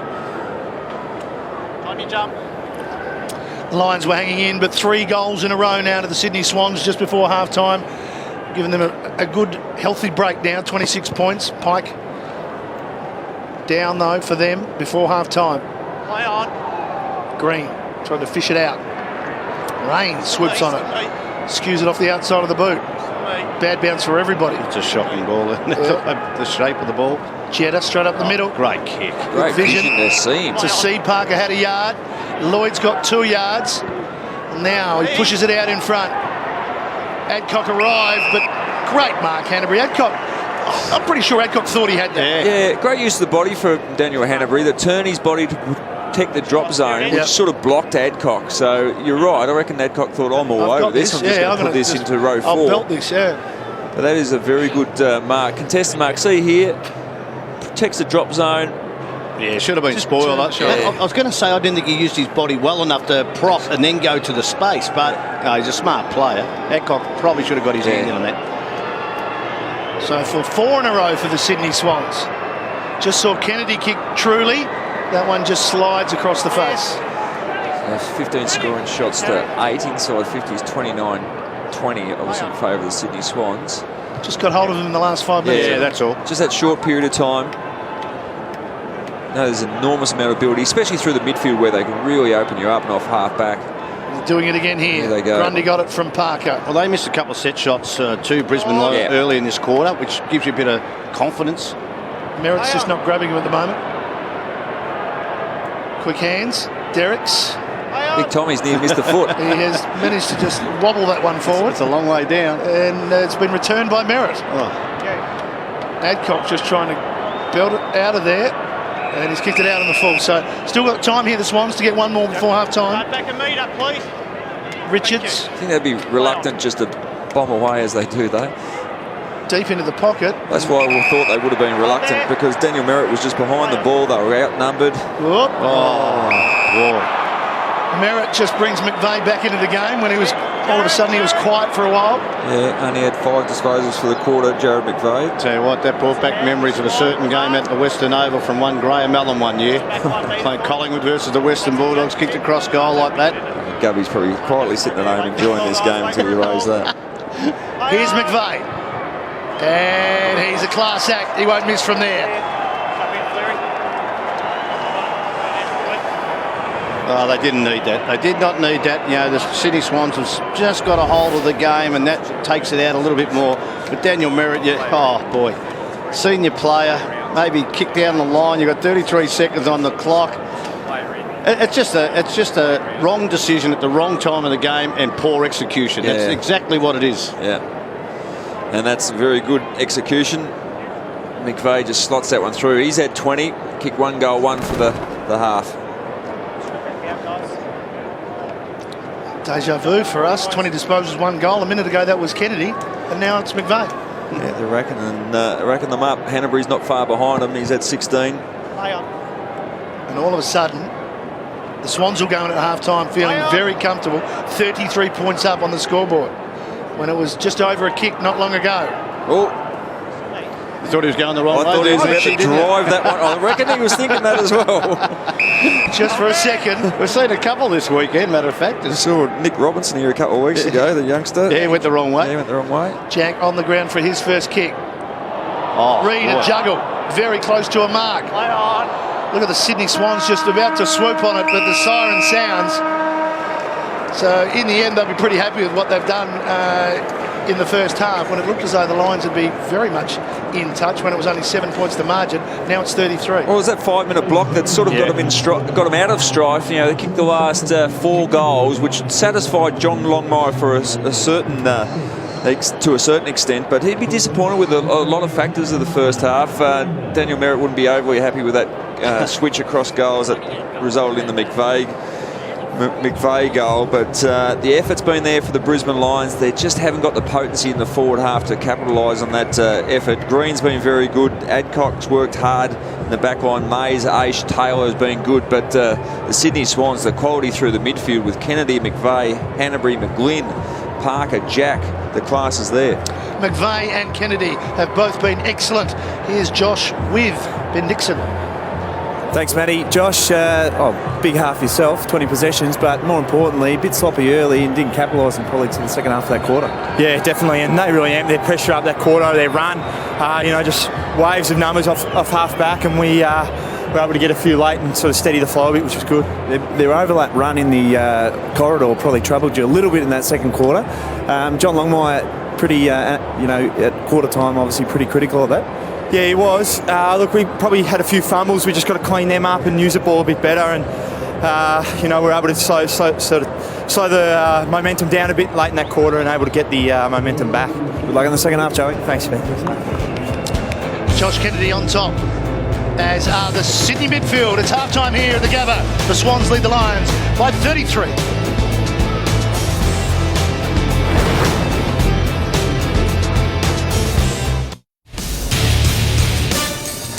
Half-time here at the Gabba, and the Swans lead the Brisbane Lions by 33 points in not a convincing display for a majority of the first half, but there was a 5-minute period where they kicked 4 goals and blew the game wide open. 8-8-56 to 3-5-23. Goods has 2, and they were the first 2 for the Sydney Swans. McVeigh and Kennedy have been fantastic for the Sydney Swans. Rains and Green have led the way with 13 disposals for the Brisbane Lions, and in what was a good effort in the in the first half for the Brisbane Lions. They worked pretty hard, their defensive pressures were there, but they just couldn't get the reward on the scoreboard. No, especially the first 5 minutes of the second half. They had 2 shots, they missed them, and that's where they need their confidence up and going. Oh, look, I thought Sydney rebounded really well from halfback, but they were shocking going inside 52 and should have blown them away at quarter time. But what on the Brisbane Lions, their defensive work in that second quarter was really good and got them back into the game to a point of only being 12 points down at one stage. Well, it certainly had to pick up in the second quarter, no doubt about that, and certainly had to put a tag on Jared McVeigh. He was outstanding in that first term, and as you should be, he didn't have an opponent for a majority of that first term, had 14 disposals, and was just given too much latitude for a really classy player. Well, the one thing about the Swans, they go pretty deep in their midfield. You go to Kennedy, McVeigh's there, you've got Jack to play there, you know, then they've got Hanbury, then they've got their halfback flankers like Melcheski and Shaw running off, and also Remke. So Goods was good early in the air. He was giving him a target. This man McVeigh, though, gee, you were right. You just got to put some pressure on him because he uses the ball well. No one was within 20. Have a look at that. That's a switch into the middle of the ground where one of the most dangerous midfielders in the competition can set up inside 50. So they did clamp him down in the second in the second quarter. But then, as you said, it was that other man, Kennedy. But yeah, look, they don't want these blokes to get out, and you've got to pressure, at least pressure around the ball most of the time with those midfielders. Well, as you said, certainly in the second term he only had the 6 disposals, but that last disposal was that one where he kicked the goal, which was no good. But as you said, Josh Kennedy had a quietish, or not a quietish by his own standards, first quarter. In the second quarter, he just unleashed. We know he's powerful around the ball and run off half back, but his ability to go into the forward 50 and impact the scoreboard is also there, and we saw that in the second term. Yeah, he kicked a goal, but we just saw the strength over the ball. And you've got to remember, they're a fair way ahead of the Brisbane Lions, as in maturity and also their body strength. He's 188 centimetres, so like you said, he can play as a genuine centre-half forward, but he's got a great motor, he can go forward, and he can play as a forward and midfielder, and probably could play across half-back too if he needed to be. No doubt about that. There's plenty to like about the Sydney Swans in the first half. A few concerns for the Brisbane Lions, but at half-time, the Lions trail the Swans by 33 points. We'll come back after the break and we'll have a chat about the Lions as well.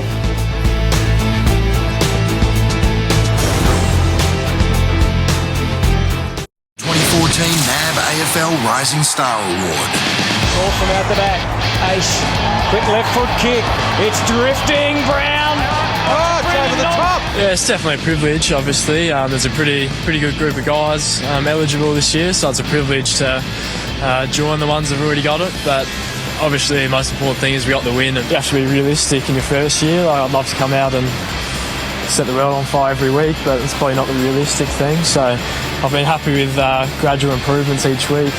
I think I'm improving certain aspects as well, but obviously lots to improve on. It's probably the best initiation a junior player could have, I think. I was able to play with listed players and train with them and then play against them as well. So I guess I learned a little bit of what it takes and just see how those guys do it, which definitely helped. Another way NAB is doing more to fortify Australia.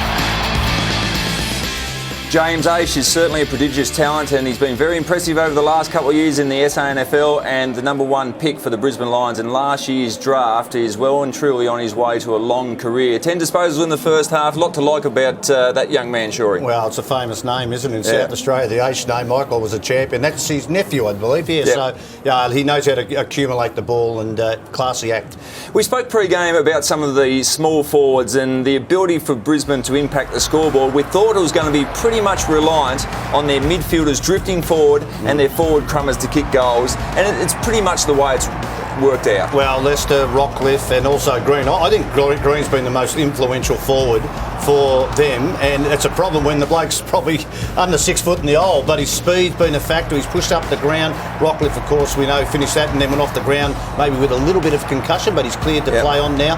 But yeah, I think Green's movement, and you can see he loves the run, he's got a lot of speed, and they allowed him to get goal side, so they need another couple of avenues, though. Maybe Merritt to get involved and to try and take some grabs in there, because at the moment I don't think they'd have enough depth unless you say those midfielders really get involved. And the other encouraging sign is the other players like Zorko, Taylor and Aish, who we spoke about before, they're getting their hand on the ball, so they look dangerous as well. So it's going to be very reliant on the midfield to kick goals if they're going to challenge the Sydney Swans. Now, speaking of the Swans, they've emerged over the last couple of weeks on the back of their rebound from defensive football, all the slingshot football we've if you refer to that term. Their ability to come off half-back quickly, as we see here. Defensive 50 to attacking 50.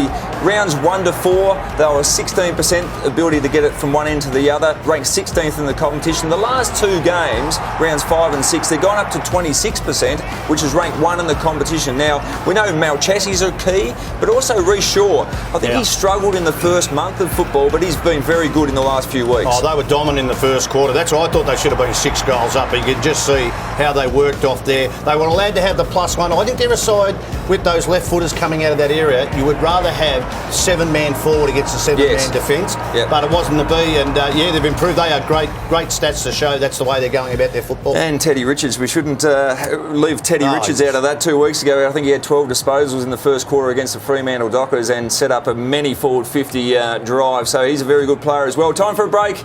We better get ready for the third term. The Sydney Swans are looking pretty good at half-time. They lead the Lions by 33 points.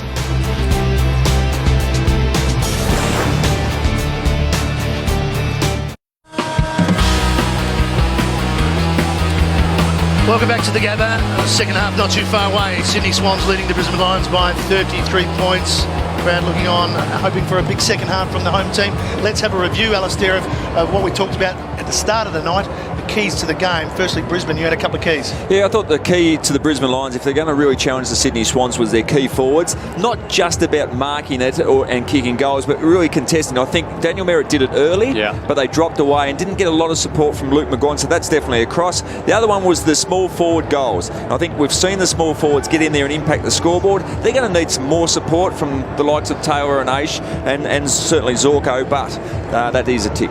Tony, what about for the Sydney Swans, the review of your keys? The wall, I nearly gave it a question mark or even a cross. That they haven't kicked the ball well in there and deep enough to hold it in there and then set up behind the ball. And the other one, Dane Zorko, that is a tick because he hasn't had a massive influence on this game and he can set up the Brisbane Lions. Yeah, that's a good point. Zorko, just the 4 kicks in that first half. Second half now underway. Seen the Lions start both quarters pretty well with their intensity and work rate. Rockcliffe back in the middle, so obviously feeling a lot better, and he's hard at it. My ball just fell on it. Thanks, guys. Cheers. This way. Down this way, boys. 75 more disposals for the Sydney Swans in that first half. McLean. Oh, that's holding the ball. Tried to bust past Zorko. Did he what? Kennedy didn't quite hit his target in Jeddah. Smith decided that the best course of action is to get it out of there. Patfull off the boot. Might fall for Hanbury here. Here comes Buick. And Hanbury tackles him well as soon as he grabbed it. And tackles him again as he tries to get up. Trapped in. Come on. Go to the front step. Cheers. Stand. Going this way. See how these umpires have the umpire like that? I'd rather have him have his back to the boundary line and then throw the ball up and run backwards to the boundary line and the other umpire's in the centre corridor. I think the view would be a lot better. You hem yourself into the boundary line instead of seeing the whole play back into the corridor. Yep. It's only a little thing with umpires. I know it's a small one. Wouldn't excite you, Lynch, you know? No, it doesn't, but... You'd be surprised what gets Alistair excited. Zorko, Robertson, didn't realise that Jeddah was sweating on him. He might be in trouble here. We'll have another ball up, so the umpire busy early in this third quarter. Well, as Malchesky, you can see on screen, he's going at about 50% at the moment. He's limping towards the ball. I mean, they've used their sub already, Sydney, so if there's any hope for Brisbane, we get a bit of run off him. Yeah, we had a look at him in that second quarter. He was sore. Pike is out. He's been subbed. And this way again. Oh, that's a corky. Yeah. From 108 kilos. And not the first time Big Merritt has collided and given someone a corky. Well, this is getting a bit like the schoolyard where the umpy just throws it up and picks a free kick out, because this is our 5th ball up since the start of this quarter, and this is why people are a bit negative about the maul or whatever it is. Yeah, somehow you've got to get the ball moving from that. There's been no free kicks though, so the umpy can't invent free kicks. There's Malchesky with a pickpocket. Yeah, he stole it, but he's given it up. He's given it straight to Adcock, who wants to wheel around quickly and get some movement happening from the Lions. Patfull, wider to Mays. Stay there. Into the pocket he goes, but gives it too much height. Chance for the defenders really to just to kill that off. A good spoil, just punched over the line. Not that he impacted the contest, but great to see again. Ted Richards left his direct opponent, come up to that contest if required. Really experienced defender. West flipped it out the back, but there was no one there. McVeigh slices through with the handball to Shaw, to Jetta. With one hand, kicks it long. Clark in good position for the Lions. Elects to take on the chest. Well, they've set up well behind the ball, the Lions. And they're putting pressure on the ball carrier when the Swans are trying to get out. That's not 15 metres. Probably closer to 5. 5 metres, and how the umpire could pay that. Rockcliffe to Merritt. He's got to jump at it. Couldn't quite grab it. He's hurt Tom Derrick's, I think, a knee in the back of the head. Well, they say they're thinking about looking at maybe extending the kick as in over 15 to make it maybe 30 or even 20. But if you make it 20, I reckon they'll pay 10 metres. So you might as well make it 30 and see if we can get a bit more out of it. Everything's relative, Tony. Well, that was 5 metres. Here's McGlynn busting away from the contest to Brandon Jack, who tried to just bang it forward. It almost fell for Reid. Clark, good handball. Paparone. Second one in line was Zorko. That's not a good kick, but it might come off. The diving hand was from Merritt. Here's McGuan, didn't go with it. Left it for Merritt. He misses the target. Comedy of errors from the Lions, but they're going to get another chance. Merritt, this time McGuan. Again, the credit of the Brisbane Lions, they put in pressure on the ball carrier, so when the Swans are trying to exit their defensive 50, it's a rushed kick and they're not being able to hit the target at the moment. And that wall that Shorey spoke about, from the Lions' point of view, they're set up beautifully. So this is the kick that's been the trouble for the Swans. Reid puts it out so Cunningham can take it on the chest. Play on. Back through the middle, he goes to Jetta. So they've got a loose on the wing now. It's Kennedy and Bird are the ones that are trying to be matched up by Mays. And Mays got there almost. Well, he did a good job, Mays. Hedged his bets. Oh, on the far side, free. Yeah. Bird spots his man, and it's Laidler, who does a 360 on himself, and then just pops it onto the chest to Jack. And the Lions have had it all up forward, and it's been messy, and the Sydney Swans go directly to Jack, and he's just on range. It's going to be take his best. He's going to have to kick from outside 50. You're right there. Jeremy Laidler just balked his own shadow there, Matty. Yeah. The 360. It was beautifully done. Dummied himself. 15 gone. There it is. No, he was too confident about making the distance here. Big slingshot left foot. It's going to be close. Oh, he's got it a goal, hasn't he? Yes, he has. He did get it. And he kicks the first goal of the second half. Well, that is cruel, Lynchy, because the Lions had the ball in their forward 50 for about 5 entries and just could not manufacture a goal. And then, not a coast to coast, it didn't happen from the half-back line, started from the wing with Kennedy. Well, they finally got that overlap. Yeah, the overlap, and away they go. And once you've got time and space, because this is the kick-off half-back or through the middle of the ground for the Swans has been under pressure. That was the first time they were able to go inside 50 with little pressure, and so really good lace-out kick. Kieran Jack joining Adam Goods as multiple goal scorer for the Swans. He's played like a small forward all night, hasn't he? He's been in the forward 50 like a roll-up half forward. Or he's been a target for them. It's been a tough year for Kieran Jack. I think he's been tagged pretty much every week. Just on the back of that, we just saw McGlynn there, Tony. McGlynn spending a little bit more time in the middle, so they just sort of rotated through there. And here he is again. There's another one. Well, it's probably to give Jack a bit of a break, because I think he's had a good tag most weeks. Last week he got a bit of the boys, see a bit of a dispute on the free kick from the players and fans. But Kieran Jack, 23 disposals last week and 2 goals won, drags in that free kick. Now lining up for his third free kick against Gardner. I don't know what Darcy Gardner was he's so upset about the umpire. Yeah, he's just a defender. Spoken like a full forward. You were both. There's Kieran Jack. It's tight. It hits the post. We've had a couple of those at that end. So it was something certainly playing fullback in the late 80s. Dunstall or Lockett would take a chest mark, and for some reason I used to argue with the umpire as if it was his fault. Polkinghorn does have a long leg, and he pops that up very wide though. And McGuan's got it. Probably got switch on's probably the best option now, force long. And the Lions almost Yeah, almost out and marking each other there. Buick got in the way of Redden, but Redden got it in the second attempt. He's run himself into trouble. Rockcliffe, Merritt, Redden, Rains, McGuan. The pressure was going to come. It was always going to break down. And well, you're going to the skinny end of the ground and it gets skinnier, so the more times you handball with a bit of height on the ball means the pressure's going to come to you sooner or later, and he found it, McGuan. So we'll have a boundary throw in after that. Sydney Swans have kicked the last 5 goals. Tell you what, Tom Derricks is going to be very important this Sydney Swans side now. The Pike's gone down with the hamstring.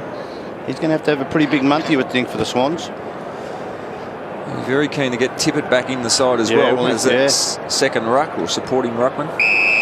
Green was hanging on to Malcheski, and umpire in good position to spot that. I'm here. Hold there. Hang on. Jetta's on this far wing by himself. If they can get it across. Malcheski to Shaw. In turn, he could have thought about Jack, but he hits it long. No one home. Clark goes back. Easy one for him to take. No, not the best kick. No. Had to lower the eyes a little bit there. Well, the Lions were sagging back extremely deep, so that left extra players available through the middle of the ground. But the long kick wasn't the one. They need to take the game on 2 now. They need to switch the ball and get some overlap into space. Kicking up it hasn't worked up the line like this. Yeah, they're pretty static there, the Lions. Well, that's right. They're not running to support because they're in their shell at the moment because they fear that if it's turned over, they'll get hurt on the rebound. McVeigh looking for goods, and the spoil came from Patfield to help out. That stayed in. And Sydney might do something from nothing here. Jetta head down, taken by Aish, and there was a percentage handball. If it wasn't going to go to his teammate, it was going to go out. But now they've given it up again. Derricks showing some dexterity, if you like. Lloyd, Jetta, great vision, and here's the 200 gamer. That play was outstanding on the boundary line. The tight confines of the ground there. McVeigh weighted handball to put, I think, Lloyd into space, and then the kick from Jetta was just a dart to Reshaw in the corridor. Game number 200, Reshaw. It's a great story. Can he celebrate with a goal? Doesn't kick as many as he used to. 40 metres out. Reshaw makes no mistake. 200 games and a goal to boot. His 43rd goal in his 200-game career with Collingwood and Sydney. He'd be pretty happy with that one. And it's something the Sydney Swans do off half-back. They certainly kick goals, and he's found some really good form over the last couple of weeks. There's his journey. Started in '99, drafted the Collingwood under the father-son rule, pick 18, then 94 games with the Pies, and a grand final. Played in 2003 grand final, then transferred up to the Sydney Swans. Picked up by Paul Roos at the airport, which he speaks highly about as a massive highlight. And then the 2012 Premiership player, which was a great result for a man that won the second chance at the Sydney Swans, and he's made an outstanding fist of it. I think that 2003 grand final was a turning point because he was criticised with, I think, young Cole.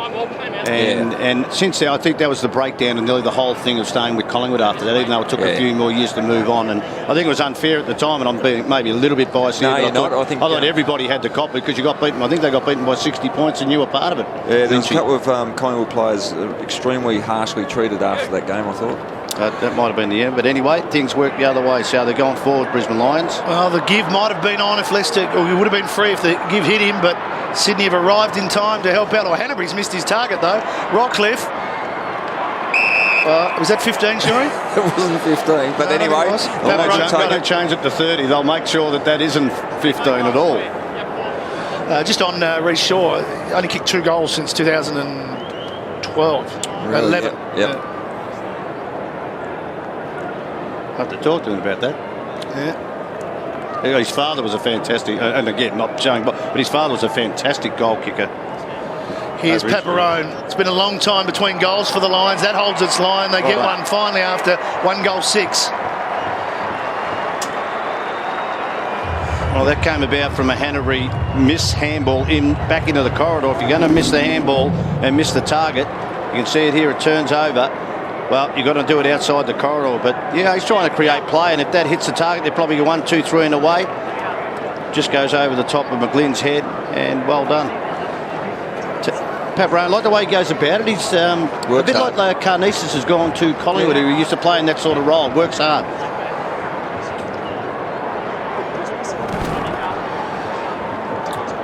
Paparone with the goal. Ben, the sub for Brisbane's been made. It has Buick subbed out of the game, and Mitch Golby's in and just comes straight onto the ground. So Golby in. I don't mind that. Mitch Golby gives you a bit of drive, so penetrates with the ball. Bird took them on there.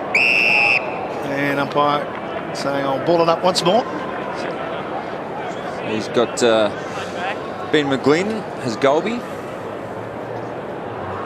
Redden with the clearing kick. West wheels around, got rid of Grundy, hoping for Polkinghorne or Lester. Lester's got it, running past Robertson again. Not sure, his peripheral vision not good there, and the Lions might get a throw in there, but he's done that a couple of times, Tony. Just hasn't been aware of players off to his right and left, and he's only young, like I still said, learning. Probably coming out of that lower grade, the speed of the game. It might take maybe even 2 pre-seasons. But he is working to the right spots. He does that. Again, the flip over the back, but it's all Sydney.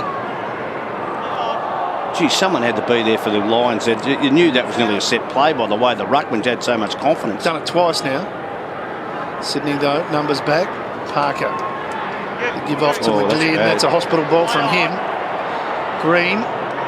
Kennedy just stood up with it, but couldn't get the kick. Actually dropped it, then knocked it to the boundary. I think the combination of the drop and it's deliberate. the hit.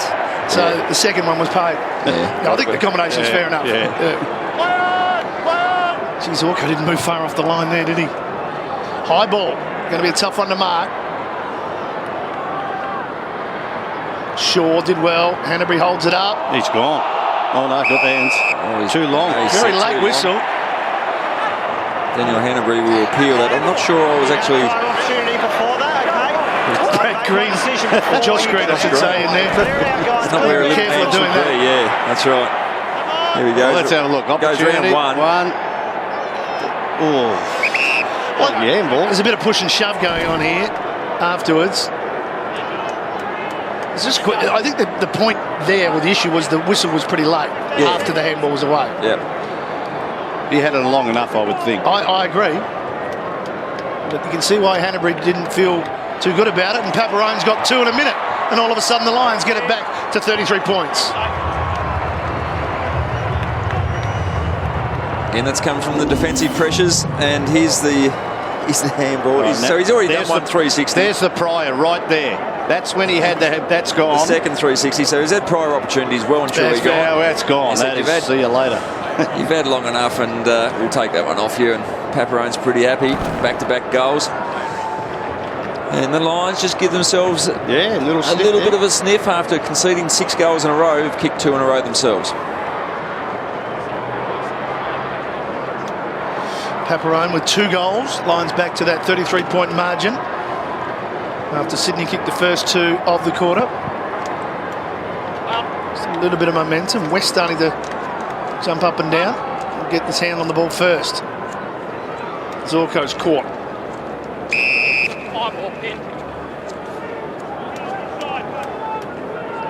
This way.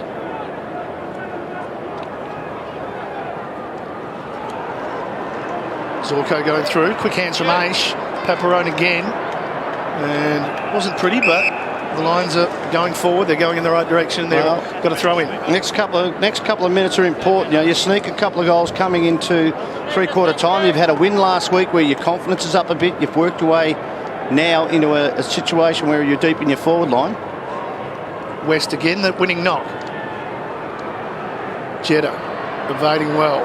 Lloyd, Parker, Richards. They had enough numbers.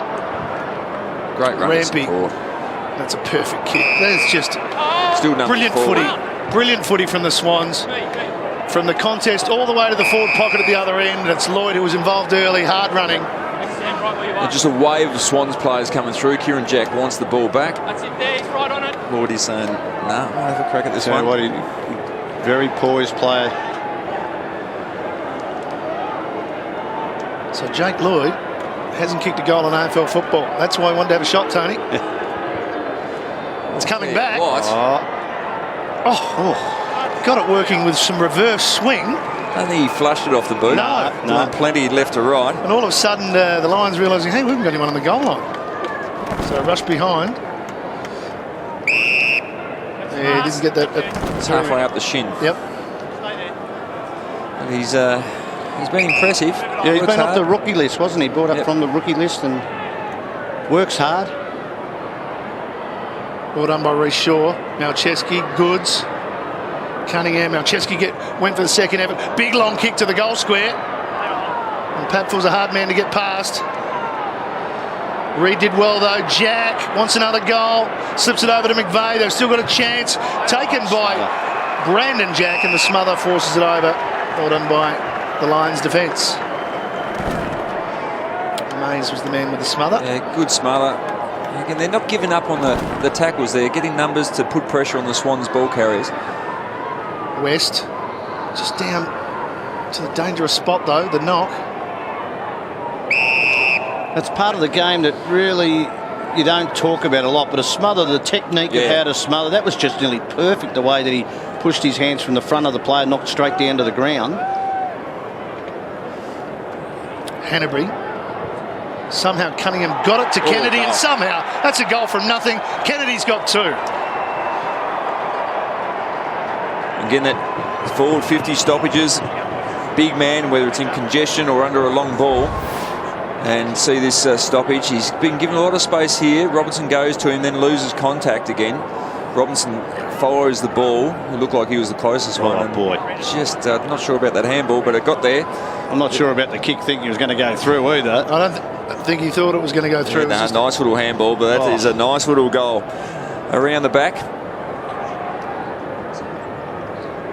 Now just have a look. It's not a big part of the game here, but just the smother of bringing the hands down nearly into the front of the foot instead of going straight down to the ground, because it will go under the hands. But it's a part of the game. If you do it correctly, the technique has to be done properly to get it done. McGlynn's won some centre clearances tonight, and he puts that forward. Here's Goods. Yeah, a shot. No one really thought about tackling him. High ball goes up, and that's a good take, and that's Parker, who's a very talented footballer. That's a really good mark. The very high ball that's just dropping pretty much straight down is a hard one to grab, a hard one to judge. And under pressure, that is a very good grab, and he's had a good game again. It's just the 4 kicks, but he's had 15 handballs. So this to bring it to 20, and this for a goal. And they answer pretty quickly to Sydney. They get 2 in return.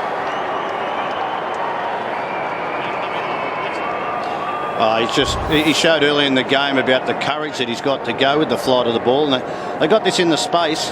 No one went to Goodsy. No. Well, he sold the dummy to himself and then them, and no one knew where he was going. But you can see Parker coming back. You've got to run with the flight. He's still going with the flight. That Brisbane player got up. His man had to go. I'm trying to pick it up now, but had to go into that contest and leave Jack. But they're probably a bit worried to him at ground level. So great courage from Parker.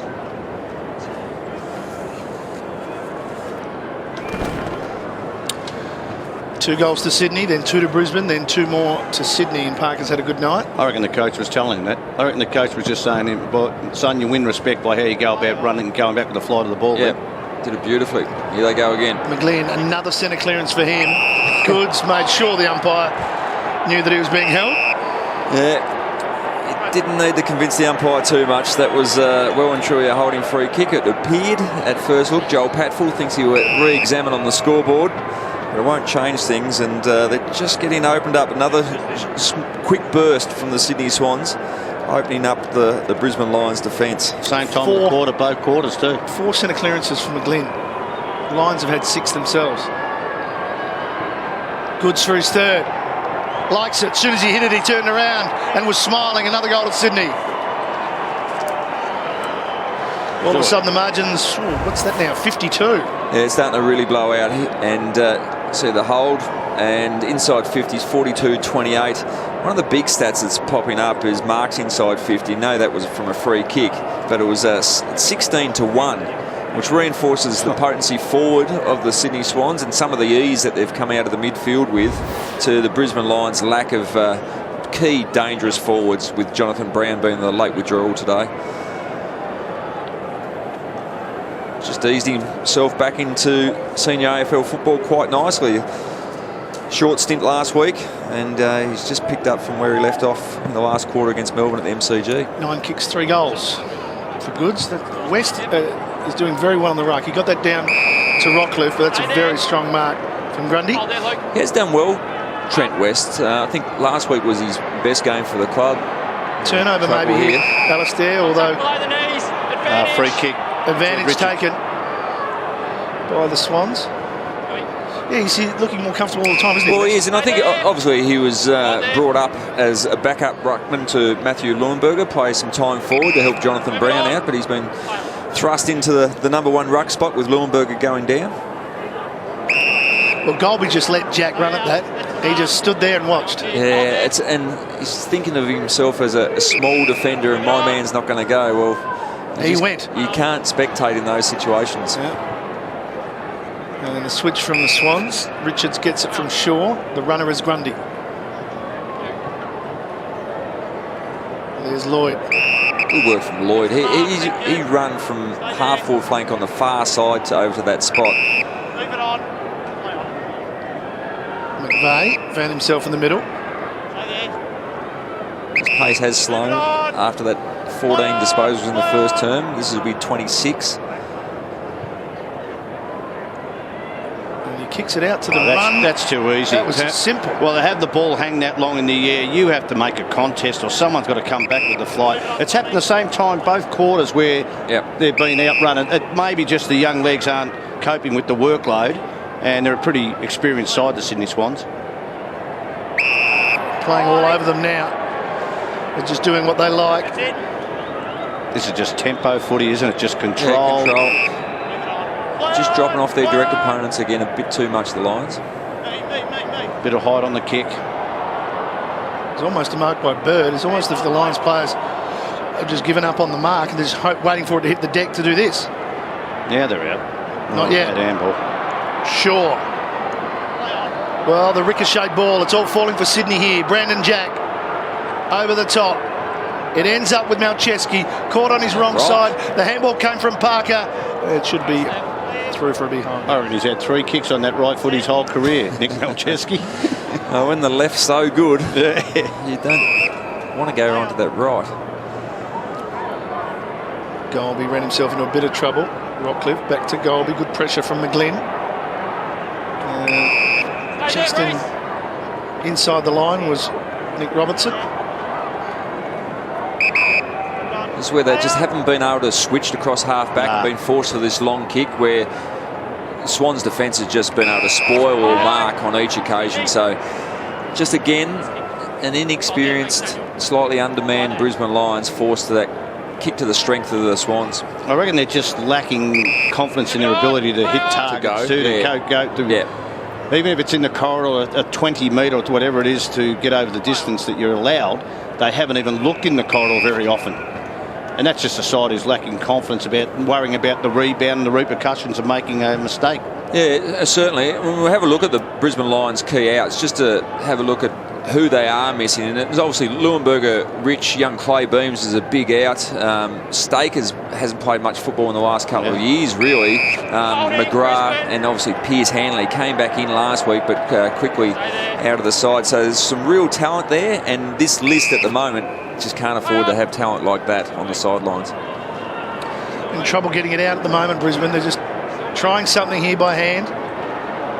This is what they need to do. See that hesitation there? Just that hesitation. Well, even got to go back. There's another hesitation. And go quickly again through the corridor is what they need to do. But you're right. They're looking up the line first before they look inside. You've got to look inside as the first option.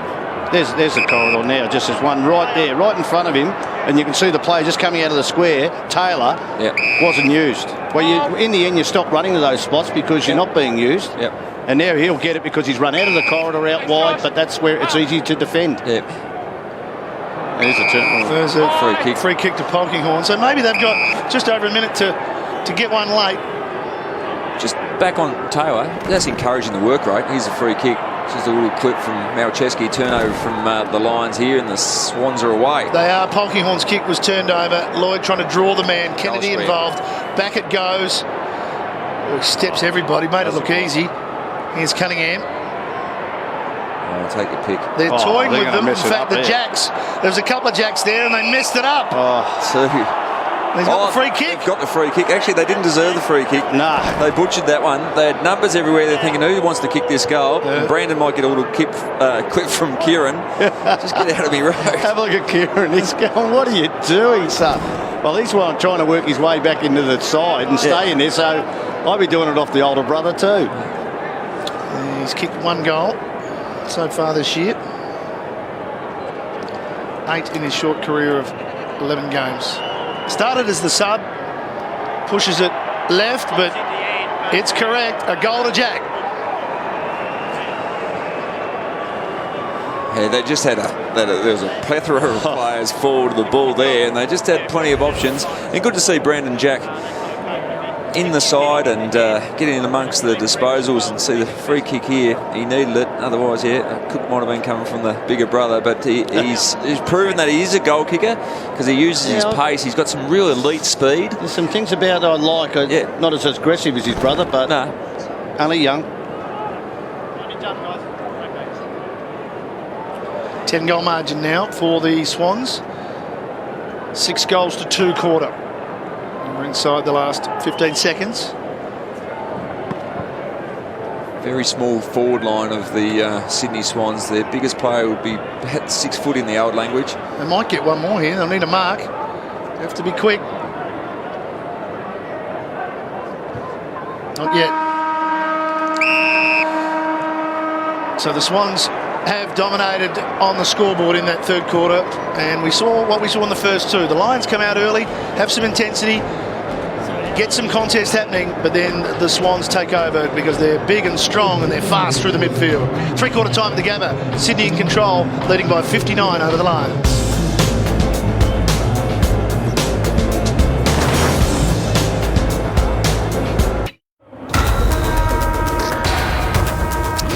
Welcome back to the Gabba. Sydney Swans in control here. They lead by a very comfortable 59 points. 95 plays 36. Goods has 3. Jack and Kennedy in the midfield of the Swans have been doing what they like for most of the night. But let's find out how they're feeling in the Sydney camp. Stewie Jews with Ben Dixon. Thanks, Matty. Stewie, your defensive transition to create scoring opportunities must be pretty pleasing. Yeah, a little bit better. A couple of big loopy forward handballs that cost us, but generally when we've kicked it out of there, we've gone all right. And a big win tonight's been your midfield rotation forwards. Not only created pressure, but some scoring opportunities. Yeah, we got forced a little bit with Pikey going down, so some of the mids have had to go through forward, and we'll have to do the same this last quarter. Good luck in the last quarter, Stewie. Cheers, mate. It's been a battle royale between McVeigh and Kennedy most possessions for the night. McVeigh just edging ahead with 28 disposals and a goal. Kennedy 25 and 2 goals. Yeah, that contest has ebbed and flowed throughout the night. McVeigh off to a flying start with 14 in the first term, but as Stewie said, at times they've been forced into going small in the forward line, and just towards the end of that third term they were extremely small with basically all midfielders up there with Goods was off, Sam Reid was also off, and obviously the sub with the big ruckman injured, so some good signs. I think we might see a little bit more of that in the modern game because everybody's talking about the death of the key forward as such, Lynch. If they stay at home, they're not dead, but they don't stay at home very often. But if you're getting numbers back, you can play with a smaller forward line, especially when it's a bit congested, that you make a contest, and most of the time players drop off. They're not massive sizes, are they? They're not ruckmen anymore, and they're not 6'4" defenders as such. They're all pretty athletic these days. Luke Brewster's got 21 goals so far this season, small forward. It's just keeping the ball alive. And matter of fact, I remember Lee, and you were coached by Lee, he always said, you don't want stoppages in the field. We want to keep the ball alive so we can have shots at goal and just keep the pressure on it. They grab it, we tackle, it rolls out, you keep the ball flowing, the momentum. But now it has, that was a different era where they weren't as many players behind the ball. Last quarter underway. Derek's up first and getting the knock down. Redden comes at it, and McGlynn is there as well. And he goes back to Malcheski. He's under some pressure, but reflex give to Kennedy. Likewise, Shaw. Now Malcheski went down.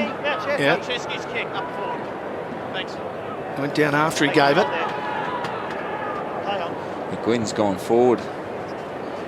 It's been good, McGlynn. Yeah, playing mostly midfield with Jack going, Kieran Jack playing forward. Just a drop off in concentration. The Lions had plenty of time to match up. Mays back to help out Clark, and Boundary gets there first. Just like to see that Malcheski free. If he was held after he and then slung to the ground, normally they give a 50-metre penalty with that, because if you try and run on again. Yep. Whether he was bumped or tackled, I'm not sure. Kennedy couldn't get his kick away. It was a good tackle. Ball shoots out of the corridor though. Jetta spinning, getting clear, getting within range, but hooked it left.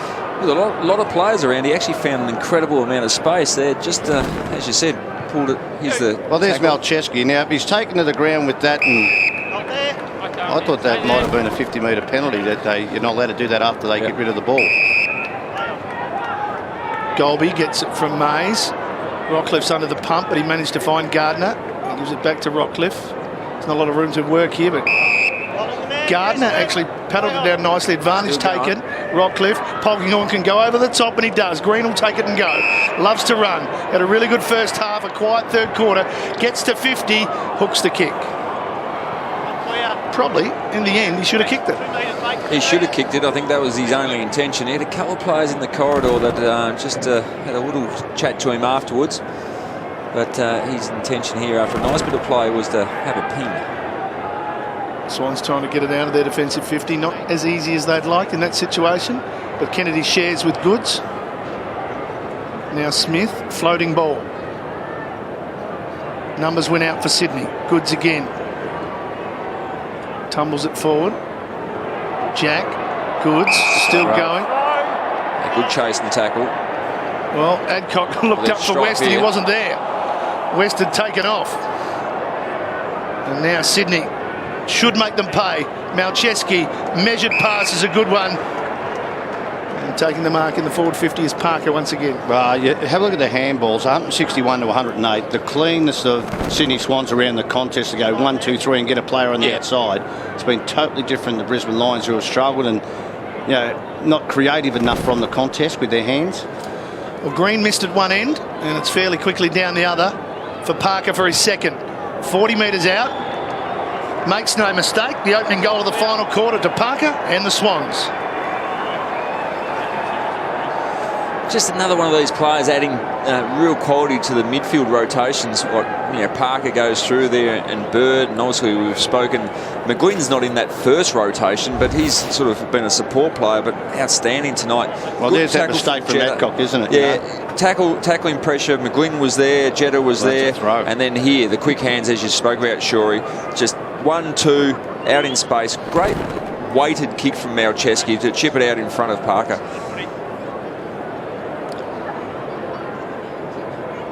Comfortable night for Luke Parker. Comfortable. 9 score involvements. So that might get him back in the side next week. And 10 goal kickers for the Swans. And as you touched on at the start of the game, Alistair, a lot from their midfield. Yeah, the first 4 or 5 weeks, their midfield weren't kicking goals, and that's, I think, was a fair reflection in the way they were playing. West threw it on the boot quickly. Smith, Green. Merritt came through to help out. Got rid of Smith. Polkingham's handball astray, but falls for Ace. He can pop it over towards Rains or Green. They 2-on-1, and Malcheski's the one, and he wins. Great contest from Malcheski. Had to avoid making front-on body contact and just got his hand in. Let's have a look. That's all right. Absolutely, 2-on-1 contest. And he's done very well. Yeah, great effort to beat 2 there. That should have been a goal for the Lions. Well, Rains should have just ran straight at him to make sure he did make front-on contact. Aish to Rains, searching for Robertson. Brandon Jack might get there first and put boot to ball. Optimistic appeal from Jack Redden for a deliberate out of bounds, but it's worth an attempt. They're building momentum, aren't they, Sydney, at the moment? Still got Tippett and Franklin that come in this side. I like to look at their forward line. I know Buddy Franklin's a star, but at times they just go through him too much, I think, and too often. if they can balance that up a little bit more, I'm not saying you don't play him, but if they can balance it up and maybe tip it. Yeah, they haven't played a lot of footy yet together. You might play Franklin up the ground as a wingman. Well, I think long as he's not your key target inside forward 50, then he can roam. So he can be the leading target at times, then get up the ground. But your go-to long bomb or bailout kick is Tippett, or Goodsy's floating through there as well. So I think the combination will work very well moving forward. And I think you said off air earlier in the day, that's where we might see a Sam Reid go back and play times. defensively. But no, some really some good options moving forward. So what could be the tallest centre line in the competition. And there's certainly some big men out there. Green, inventive. Fair luck. He was trying hard, but just couldn't break free. Look, at times you don't mind that. Take the game on. Yeah. He's one of these players that has got genuine pace, as we said with like Brandon Jack with the Sydney Swans. Take the game on, and if you get caught a couple of times a game, I think the coach will wear that. Well, there's the switch. Look at this now. Look at the open. This is what the Brisbane Lions haven't been able to do. And they are out. And they're all running hard here, the Swans. I'm just going to say that centre line might be Franklin, Kennedy and Goods.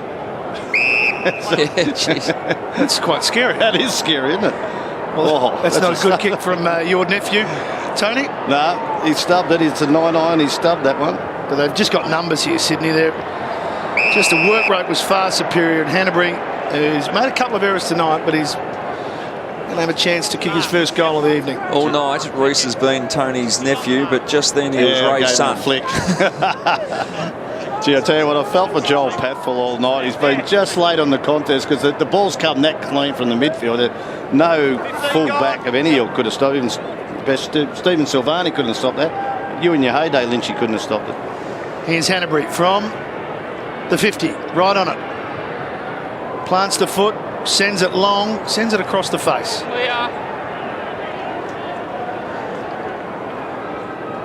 So the Lions, this is where they struggle. From their kick-outs, they just don't have the running capabilities or the kicking capabilities to go from coast to coast to get the ball inside forward 50. Paparone, quick hands. Mays, Aish. He hooks it back. There's no one really home. And they work it out. There's a block. It'll go to Robertson. Yeah, against Jeremy Laidler, I think it was. Look, he just made a bit of a meal of trying to disguise the block.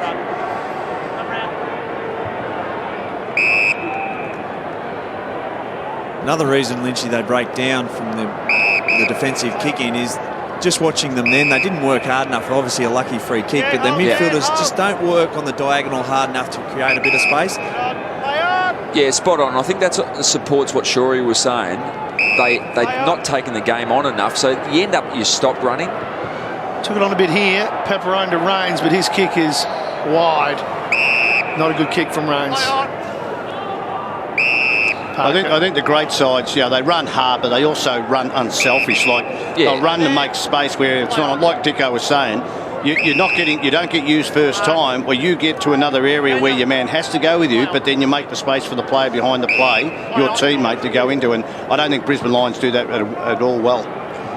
Patfull just getting a fingertip on that, stopping it, getting through to Goods. Clark missed the first one. Luckily, there was one in the queue. Cutler, that's a good hit. Well, Taylor's running hard to try to find space.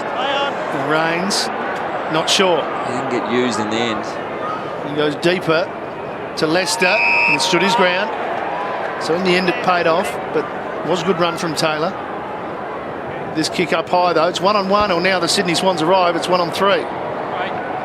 And a boundary throw is probably a win for the Lions there. It was a massive ask on that occasion to that man, Luke McGuire, who's at the top of the goal square. Long bomb came in, but it was just too slow, and 3 Swans defenders got to the contest.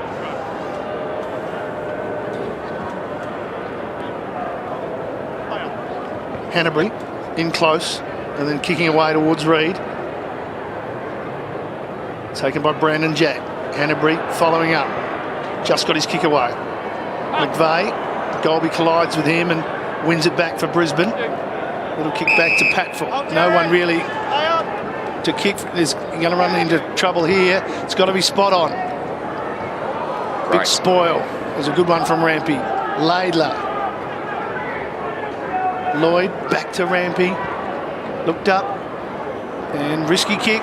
It's come unstuck, although Taylor went without it. He was trying to use it before he had it. Adcock, though, trying to tidy up. A 1-2 with Rockcliffe. And then a little chip over the top. Lester. To Taylor. Rains. Probably have to go wider to Green. Now, will Green try to go zip-zap and go past him?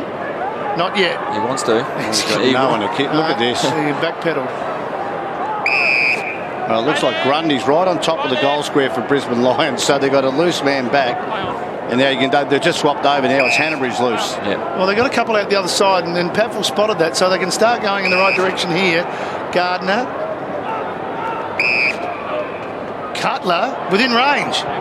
Outside 50, the young man bombs it in long. Flushed it. Wow. And he's flushed it. He's kicked the goal.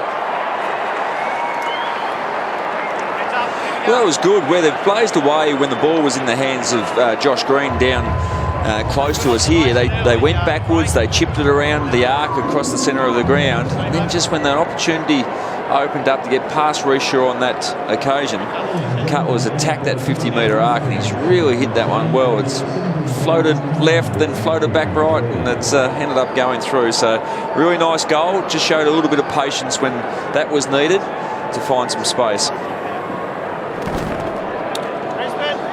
Just his fourth game, the 19-year-old, and he's kicked his second goal. And nice to see them go the switch there to give themselves a chance. Well, that's right. They've rushed things at times and blazed away to where they've been outnumbered. And on that occasion, they didn't. They went back the other way and found a way to get to goal.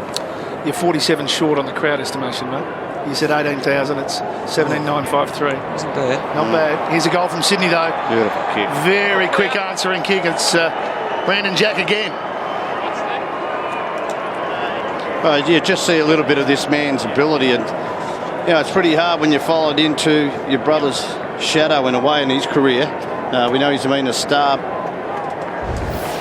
Kieran Jack, but just watch how he picks this up at ground level, and that left foot again, penetrating left foot, just bang, one grab. They've got a lot. Those left footers find space in the phone box, don't they? And they've got plenty of them.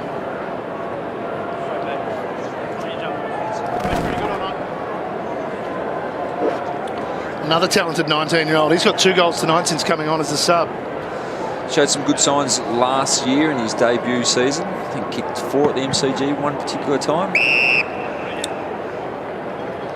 So he's certainly dangerous around the goals, and with that speed, you think he can certainly play a lot of AFL football over the years. Secondary bounce, West up, but taken by Kennedy. Kick goes out wide. The Jacks are there. Kieran and Brandon. There goes Kieran. Reed. Too tall. Almost. Umpire had the whistle ready, but he didn't quite complete the mark. Rains. Just second give, was back into trouble, but squeezed out by Redden. Lloyd did enough to win it back for Sydney. Hanbury to McVeigh. To Rampy, and Kennedy and McVeigh still battling for disposals. 31 plays 29 for that battle. Lloyd. Grundy just relieving the pressure. And they usually do this quite well. Again, probably look to switch, chip inboard if they get time, unless someone opens up forward. Hanbury on his wrong side, but hoping for Brandon Jack. Play on. Rains to Patfull. Quick give to Aish. Merritt hasn't had a lot of possession. Zorko's had a quiet night. Oh, boy. And he's in trouble. Yeah. Just a lack of awareness. Normally he's got really good game awareness. Just to take a bounce at that stage. Just been a frustrating night for him, has he? Because normally he has got... Yeah, he reads the game knowledge of what's going on. He was appealing for a push in the back, but I think the umpire had said, you had plenty of time, you took a bounce, and I'll pay you for that one first. Here's the switch. Well, Lewis Jedd's had a quiet night too. He's only had the 12 possessions, so kicked one behind, been in really good form. So they've done it fairly well. They've spread the load, haven't they, the Swans, and no other players in midfield? Yeah, they've spread the load really well. which is when they're playing their best footy. Yep. That's what they always do. Here's the switch again. From memory, 26 disposals for Kieran Jack is a season high, I would have thought, with 2 goals. 23 and 2 goals, 1 last week. He's just starting to run into some real good form as well, breaking the tags that he's had locked onto him so far this season. And Hanbury, another one of those class midfielders, just gets plenty of the ball. Just turnover. We pump him up, but he just turned that one over. Look for a short pass inside forward 50. Well, it might be the Kieran Jack now. They've identified that if midfield he cannot get him. No, he tackles well, but he might be just that dangerous forward. He looks like he does it naturally out of the goal square as a leading player, and we know he can crumb, and you know he tackles hard. So he's got all the attributes to be a very good small forward, and he's done it nearly all night tonight. Long ball down, hoping for Merritt, and marked it on the noggin there. Green. That's not a good kick forward. If you're Polkinghorne trying to mark that, and that floats in like that. And it was 2-on-1 again, so you need some decent service, and that was just a dirty old copter coming in. Really difficult for the forward. Smith. He goes about his business well too, doesn't he? Nick Smith just gets a job every week. He does. There was a great example there of what you spoke about, running into space. Ted Richards pushed up at the ball carrier to allow Bird to have the space over the back.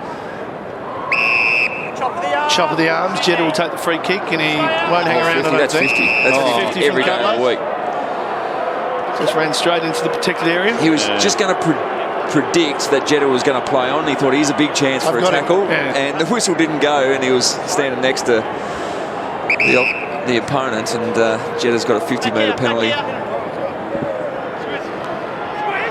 Time off. So what, he can flush them normally from outside 50. When he gets on, they fly. So even the warm-ups. He's pretty confident, isn't he, about... Let's see what happens here. Just hooked it. It's going to land in play. Big spoil from Merritt on a good one. Aish onto it. Now there's Smith, ever the professional spoil. They've just missed that avenue to goal, haven't they? Someone with a bigger body who just keeps leading it from half forward as a conduit in the wing area. Every time they've gone there, they had to kick it down the line and kick it long, and they got been outnumbered.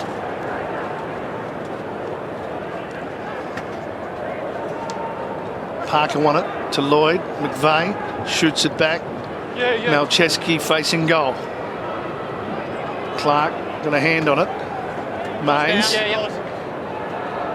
The Rains runs out of room. Happy to get that one over the line. Let's have a look at the Sydney Swans next month, and they're up against Hawthorn. That'll be a massive game. The Bombers have the bye round 10, and then Geelong. So you can't get too much bigger than that month ahead, and really tough month, so they'll need to be on their game. Maybe on the bye they could request to play Port Adelaide just to make it tougher. Round it off. And just on their next month, in terms of what they've discovered, I suppose, tonight, their midfield's going forward and kicking goals. They get Franklin back. Tippett should come in soon. So Reid will be up and about. So how they obviously shape up with their dynamics, and that's going to be pretty interesting. See, they won it well there. And Jetta might finish off with a goal. That's the one he flushed. He does. It left to right eventually, and it's through. Nice goal. The Brisbane Lions haven't had any answers since halfway through the second quarter, but this is a nice work here. Just Jetta sitting off the back of the contest, and the Swans set up a nice little ring, almost a defensive ring, inner ring there, and Jetta's just kicked that one beautifully. And really nice goal. He's kicked 1 goal, 1. He's had the 19 disposals. He's used it pretty well for a majority of the night as well, going at 79% by foot.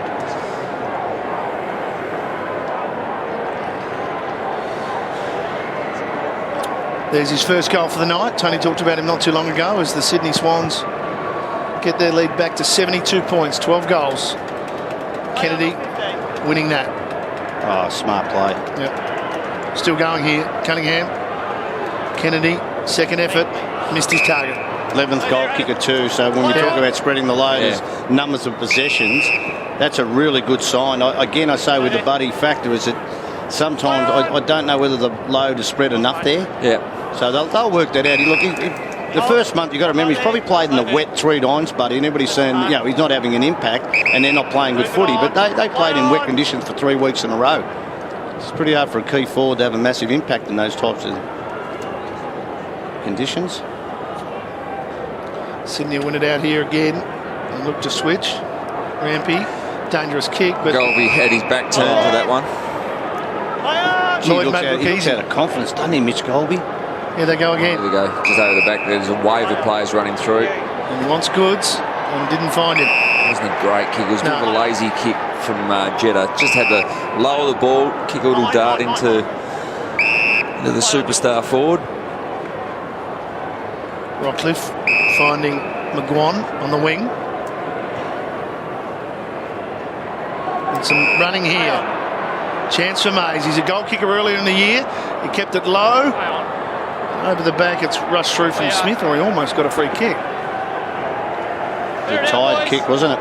It was a tied kick. Had to work hard up through the midfield. He's the second year of his AFL career. He's an outstanding talent, and a lot been asked of a young man in the early stage of his career, with a lot of the older midfielders going out of the Brisbane Lions over the last couple of years. Good speed from Patfull to close that down.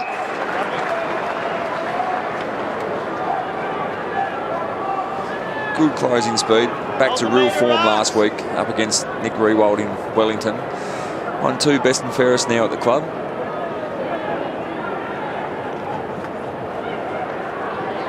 Rockcliffe took a heavy knock earlier. Be careful here. I think you have to be in trouble then if it wasn't paid for in the back, had to be holding the ball. He did concede a little bit. He'll be disappointed with this one, but he conceded a little bit, tried to draw the free kick. Well, he went to ground. As soon as you go to ground, bad kick in. I'm not sure McGlynn saw him there. Oh, he's west. 6'7". Just had a direction problem. He just can't look west. Long kick in, hoping for merit, but he's got to beat 2, and he does. Great. Now Robertson's peeled off. Now you love him to swing in board here and just go hard, wouldn't you? And he's done it now, but they allowed one player to get back, and that's this man Malcheski right in that spot. You're right. That's by being that hesitation. It's 2 seconds too late. Exactly. You would love that, Lynchy. Just that one man. You say, I've got this bloke. Swing in board. I know where you're coming from, and give him a chance. And it makes the forwards react to your movement as well. From the throw in, Leicester. It's pinched by McGlynn. Hanbury, Lloyd. Oh, he's very clever. Now look at the quick reflex gives, and short to McVeigh, and they work it out the other side. That's how you do it. Richards, Grundy, everyone getting involved. Laidler. Rampy's run forward again. Rampy. Great work rate. 15 different Swans all getting involved in the one play. Spoil comes back, Lions on the rebound. Cutler with some acceleration, tough ball to come in, but Zorko took it. There's a man on his own. Big Trent West. Was on his own, and again, they can't see West. He's never had that much space in his life. Not 35 metres from goal. He's a little flat. Lloyd straightens, steadies, delivers. How good is that? Just that awareness, the anxiety of making a mistake cost Trent West an easy mark inside forward 50. Then the rebound, the overlap run again. 2-on-1 situation here, very good block. And then just plenty of time and the confidence just to steady and kick a goal from Lloyd. And he's had a really good day. I'd say this would be pretty much his best game with 29 disposals. 29, yeah. Very impressive night out at the Gabba. Yeah, just in his third game of footy, you're picking up 29 disposals. Yeah, again, just one of those athletic midfielders, plays off half forward into the midfield. Just works hard. Deep rotations the Sydney Swans are finding on a continual basis. McVeigh hits the front against Kennedy. 34-33. Cunningham. Wide. Reid couldn't take it. Jed has been busy in his last quarter. Wants another one. Not to be. 78 points now, the margin. 13 straight. Yeah. 32 scoring shots to 14.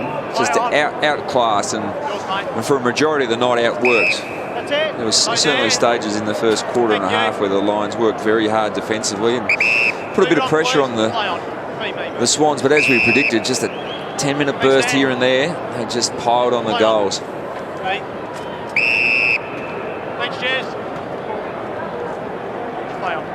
Rains looks sideways and spots Golby. Hangs up there for Clark, but he had time. Stay there. Play on. Yours. Patful. Not there. Stay there. Stay there. Might have to go back to Clark. Not in the end. Just not too many options. And they may turn it over. Rampy with the spoil. Jetta, can he turn them on here? Can have another shot. Away he goes. He's clear. Straightens, just like Lloyd did, delivers. But he missed. He's missed 3 shots this quarter and he's kicked one 3 in the quarter. Very, very nice goal, but just pulled that one. Let the other one go right. You're talking about players. Look at the depth that they've got, Sydney Swans. Lance Franklin, Alex Johnson, of course, was a very good player, but we don't know what's happening. Tom Mitchell, Ryan O'Keefe, he's going to struggle to get back in this midfield because I think they've got a bit more speed and they trust some of these youngsters. Yeah, obviously a superstar player, but yeah, they're going with the Gary Rowan, Kurt Tippett, Robert Thompson. There's a few big names there. Big going to pay a push. But again, the ability of Goods to go forward, if you've got the other big players up there, he's going to get matchups like Adcock. So he's got a size and strength. Free kick on that occasion, so good work from Adcock. But they're hard to match up on at their very best, the Swans. But Mitchell's been a very good player in his short time in the game, and he finds himself out of the side at the moment. Yours, mate, yours. 2 metres. That's it. That's it. I'm sure John Longmire will be pretty happy if the hardest day of the week's Wednesday night at match committee. There we're going to drop.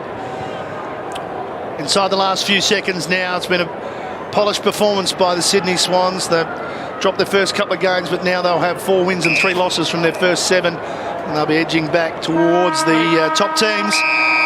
Find themselves inside the 8, and they're away from home, and they've been far too good, far too strong, far too experienced, and far too skillful. 79-point win. Yeah, and depth of talent far too deep up against the Lions, who are obviously undermanned at the moment. Their big skipper was a late withdrawal just before the game, so their main forward 50 target over the last decade out of the side, and then McVeigh just got on his bike early.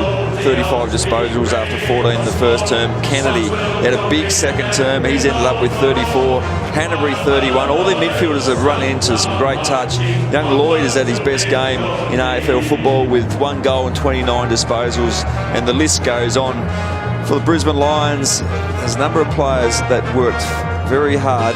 The youngsters, I think it's worth noting, Aish was good. Mays worked hard.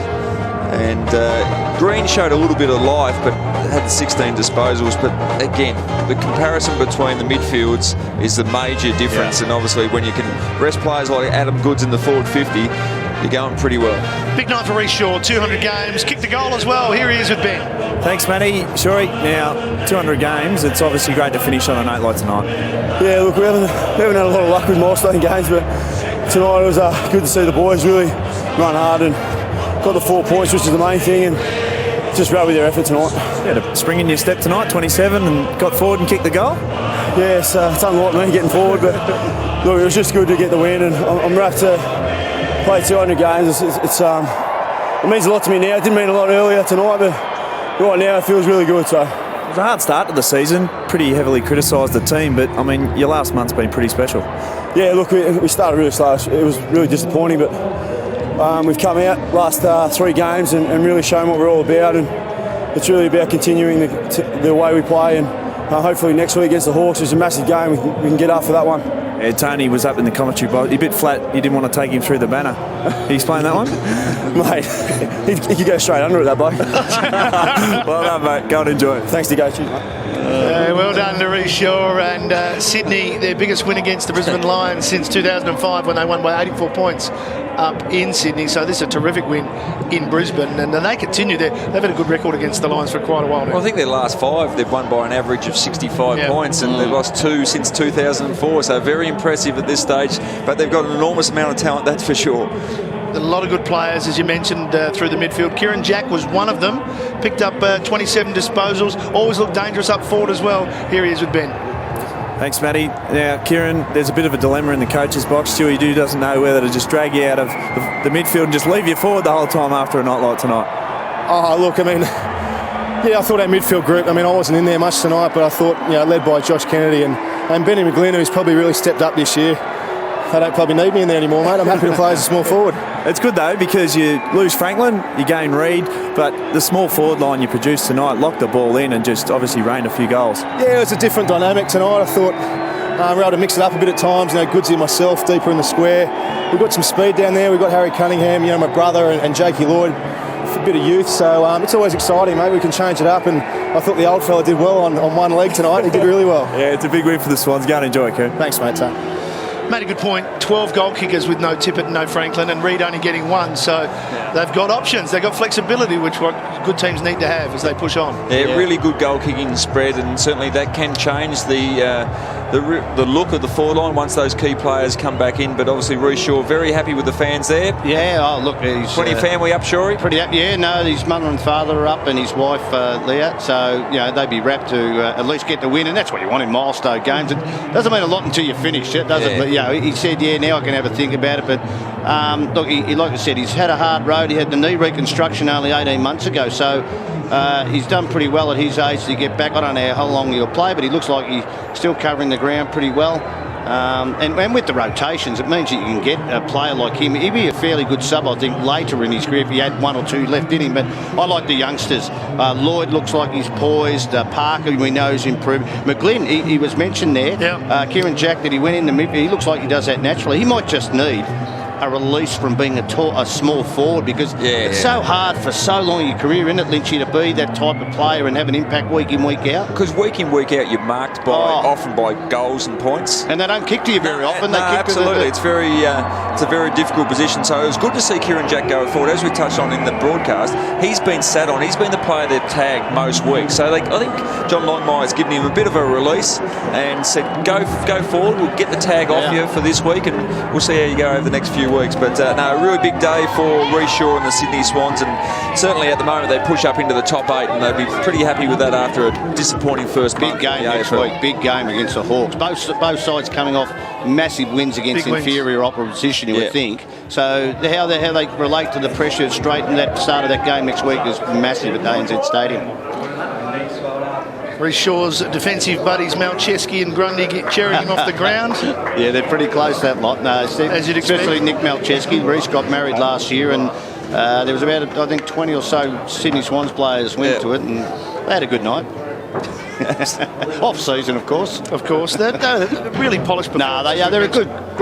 I mean, they're back to the Sydney we know. Yeah. Well, that's right. No, as Reece touched on, the first month was disappointing, and it was their work rate. They're running better off halfback. There's no doubt about that. But their inside ball, their contested possessions has really risen up. And I think once you win your contested ball, then you can use your players on the outside. And I think McVeigh can be that inside and also outside player as well. And he uses the ball so well as he did tonight. He was 81% by foot. So you need the classy players having the ball in space. Well, McVeigh and McGlynn, we know, can go forward now in the midfield. Jack can do it. I think Brandon Jack might be able to do it. To have that flexibility to be able to play in at least 2 of the 3 areas of ground, I think the modern footballer needs that, because you cannot hem yourself into one position. Up to 5th position for the moment. North Melbourne and the Gold Coast might have something about that, but pretty happy to sing the song here, the Swans.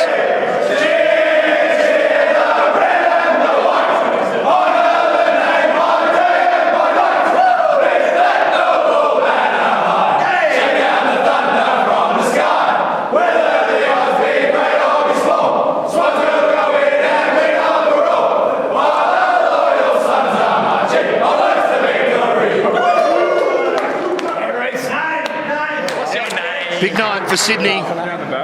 Big winners, 18-15, 123. The Lions, 6-8, 44. The margin, a whopping 79 points. We'll take a break. Back with more after this.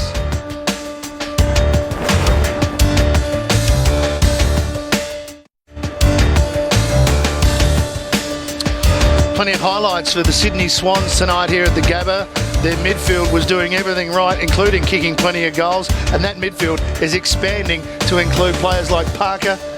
Reece Shaw got a goal coming down in his 200th game, and he was happy. And why wouldn't they be happy? Because that's the Sydney Swans that we know, the Sydney Swans that goes deep in September, and they destroyed the Lions really tonight. 79 points, the final margin. And they'll be very happy with their performance overall as a team. It was 12 points the difference at quarter time. In fact, halfway through the second quarter, the Lions were only 7 points down and were in the game, but they couldn't do it. From there, it was all Sydney, especially in the second half.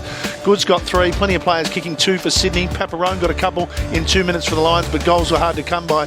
McVeigh and Kennedy, well, they were having a ding-dong battle all evening to see who'd get the most disposals, but there was plenty through that midfield. In fact, 428 disposals for the Sydney Swans, 320 for Brisbane. Just goes to show how important that midfield win was by the Swans, and they just dominated. Yeah, they did dominate, and we spoke during the game that that first quarter and a half, they were disappointing, the Swans. They were dominating in many aspects, but then they just let the Brisbane Lions off the hook. That didn't have the potency forward to make them pay on the scoreboard, but in the end, just those couple of blocks of real bursts from their midfield just blew the Brisbane Lions wide open. They were just started to become much more effective going forward into their 50, didn't they? Yeah, and they looked like they fell off the Brisbane Lions, the young players. They had 35 more contested possessions. If you have that dominance as in clearing the ball, you're normally going to win games by a big margin. But yeah, it was comprehensive, wasn't it? It was disappointed with the Brisbane Lions. As we said, Jonathan Brown out before the game. That's a big loss, but they've got to look past that because Jonathan Brown isn't the future of that club. That's right. Jonathan Brown's not going to be here next year, and even if he played tonight, I don't think the situation would be much different. No, it wouldn't have been any different. The only thing that what it does, as we spoke about, it gives you direction and a focal point inside forward 50, so you've got more confidence to actually go there. But certainly he's not there in their future plans. But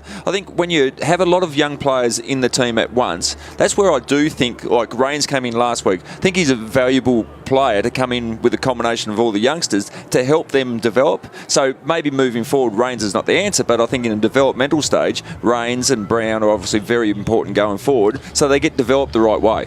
Swans lost their first couple of games, and we thought maybe they're dropping away from the top 4. But as we take a look at the ladder as it stands right now, a lot of percentage tonight. I've seen them bumped up, and now they're pressing the usual suspects in Collingwood, Geelong, Port, and not so much Port, but Hawthorn as well. So they're back heading in the right direction. Oh, they are. Look, and they've got a fantastic culture, and you know that you've got a premiership coach there who knows what the levels are, and they slipped on that, and everybody was talking about, as I did say, they played in pretty ordinary conditions for nearly a month of football in the first month, and they got one win out of 3, I think it was. Yep. So, and now they've got Buddy and Tippett to come back into the side. That mixture, I think, is so important to them having success. Brisbane Lions, not great to see. They're on the bottom of the ladder, but they're so young win. at the moment. Melbourne had a surprise win tonight, so a little bit more pressure for the Lions. I mean, sort of 55.97%. They smashed on the scoreboard. A lot of pressure on for the Brisbane Lions. They've got a lot of work to do on and off the field over the coming, the remainder of the season. But yeah, disappointing loss tonight to get blown out of the park by 79 points in the end. I think one thing, from the contest, the hands of the Swans were really sharp and got out and freed up a man, and then they just did not want to go forward, the Brisbane Lions, and maybe that lack of that key forward. But you've got to take the game on, and I'd rather see that and kick another 4 to 5 goals and get beaten by not a massive, even that margin, but take the game on. You know, the thing is, and you've coached, so you know what it's like. When you've got a number of young guys in, as you do in your early stages of your career, all you're thinking of is actually getting the game next week. Yeah. So you go into survival mode a lot earlier than the more experienced players, and I think that's what we're seeing with the Brisbane Lions. Mode, isn't it? Yeah, I don't want to make a mistake. Because I want to survive. I mean, that's where, with someone like Heath Shaw going to GWS, he can take the game on because he's played in the premiership, he's a successful player, whereas the younger guys off halfback are going to their shells because they don't want to make a mistake because they want a game next week. And you have too many young guys in the team, so it exacerbates the problem. Well, I think that's the thing. You have 1 or 2, they've got too many now because of the injuries that they've got. And the other thing too, when you've got youngsters there who aren't at the level, you run as a senior player to a spot, don't get used, and then the rebound it doubles up. It's worse than what it ever, because you put pressure on them by scoring or getting in the scoring zone, but it turns over and bang, goes the other way. Look, in saying that, I think the Brisbane Lions up there were probably Collingwood drafted extremely well in last year's draft, and I think Ace that we spoke about, Taylor's very good. We know Robinson and Gardner.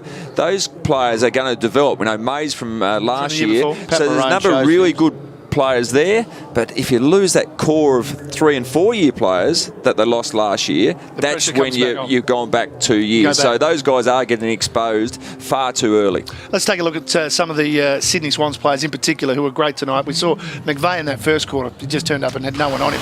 14 disposals in the first quarter, and he was just superb. As we said last week, he had the cross match up and he didn't give him any space whatsoever, so he's gone out in the ground and gone, actually, there's no one around me. How good is this? 14 disposals in that first quarter, and as we said earlier, he's one of those players who can do some real damage inside, but he gets on the outside and uses the ball so well. So, no, he was given too much latitude and just finished off with a lazy 35, and I think it was an outstanding display. And again, from experienced, successful premiership players, sometimes it does take a little bit to get going again, because it's these preliminary matches early in the season that, you find it hard to get up. Yeah, I don't really have to get up for these, but no, they're into gear now. And I reckon they're always into gear when Josh Kennedy is playing well. I know they've got so much talent through the middle, but when Kennedy was playing his best, they were unstoppable, and he's good to know. Well, you know what happened there, but McVeigh dominates, and you think, we've got to stop him, take him out of the game. Do they take probably the best players in the gating and then release Kennedy? It was just a massive look. He's a big body. He covers the ground so well. I don't think he's super quick, but what he does is we know that he can play forward as a genuine centre-half forward, about 188 centimetres, and he does show it here when he kicks a goal, I think, on this occasion. But look, he's a good clearance player, and you've got to remember they haven't got Mumford in their side anymore, which, during the premiership time, and they lost Pike early, so his clearance work was probably a lot better in this game. And again, we spoke about the midfielders kicking goals. I mean, in the first 4 rounds, he hadn't kicked a goal. Goes up against Freo, has 38 disposal, kicks a goal, another couple of goals tonight, 2 goals, 34 disposals. They had 12 goal kickers tonight. Real impact, that's the thing, really good spread. One of those 12 goal kickers was a man from down back playing his 200th game, and nice way to do it, for a Shaw. Yeah, for a Shaw to kick a goal from down back. But nice to get 27 disposals in a milestone game for yourself. He enjoyed himself tonight, he really did. Well, I think that slingshot, and we showed the stat, and we can just see McVeigh there, and look, he's really respected at the club, and I'm so proud of him, because, as I said, coming back from that Rico, we thought maybe might be the end of his career. He does run hard, he knows how to work the ball, and I just think they've got players like Remke. He's just a fantastic player. And then you look at Melcheski, we know those left footers, they just find space. Now, Bird's a left footer too. Now, he's a midfielder but can play on a negating role deep in the fence. But good game by Reece Shaw tonight, and he thoroughly deserves the accolades for his 200. And there he is, in the right place at the right time. And as he even mentioned, chatting to Ben Dixon, he doesn't kick a lot of goals anymore. No. He certainly knew how to when he was playing on a wing or up forward. Yeah, certainly an exciting player. And his last 3 weeks has been very, very impressive. Personal best, 33 disposals last week against the D's. It was a good display, no doubt. Those couple of men, fellow half-back flankers, Grundy and Malcheski, have an enormous amount of respect for him. 106 of his 200 games at the Sydney Swans, the 94 at Collingwood. They've got plan B. When they won their premierships, I think they had plan B. They could play tempo footy and then go when they could. They've got this big forward line that we talk about of Franklin and Tippett and whatever, but tonight they showed that they've got smalls that run through the midfield and rotate and go forward and swap over that can kick goals as well. So they do have a plan B as well. Well, I like this setup better. And I know in the best time of the year when it's dry in September, I still believe you need key position players. I'm not saying that, but you need that plan B because it's not always going to work. See, I thought Sammy Reid looked like he was really active tonight, but he only kicked the 1 goal. Goods was good as a key player, but Goods is different than a key position player because he can get you on a lead if you put a big bloke on him, and he can go up to a wing and play there. He's a big midfielder. He's Adam Goods. He's Adam Goods. That's exactly what it is. The hardest matchup probably in the league when he's up and going. So, to have a Franklin and Goods situation and maybe up to push up the ground and tip it in the goal square, and then to relate them through the bench, you've got the young, those other midfielders. You have to have goal-kicking midfielders, I think, to beat good opposition in September. And you talked about, the Brandon Jacks and the Lloyds coming into the game, and Mitchell can't get a game, and they've got some real depth with all these small forwards. I guess the only negative of the night for the Swans in a really good performance was Mike Pike. Yeah, with the hamstring injury, so that is a concern. So hopefully that's not a bad one. But Big Tommy Derricks did a pretty good job to fill the void there. So, no, I think there's some really encouraging signs, but this was the disappointment. High left hamstring being manipulated there, ended up just iced up and out of the game. The big one about that, you don't want Tippett coming back and he's got a crook. Now, you wouldn't think he'd go into the ruck to help you out there, so... John Longmire's got some flexibility. He's got Sammy some options, and he's got his team playing very well. Sydney Swans have won 4 of their last 5 games, and as we saw, they're pushing back up the ladder. And tonight, far too good for the Brisbane Lions. A very polished performance, winning by 79 points, and the Swans back to their best.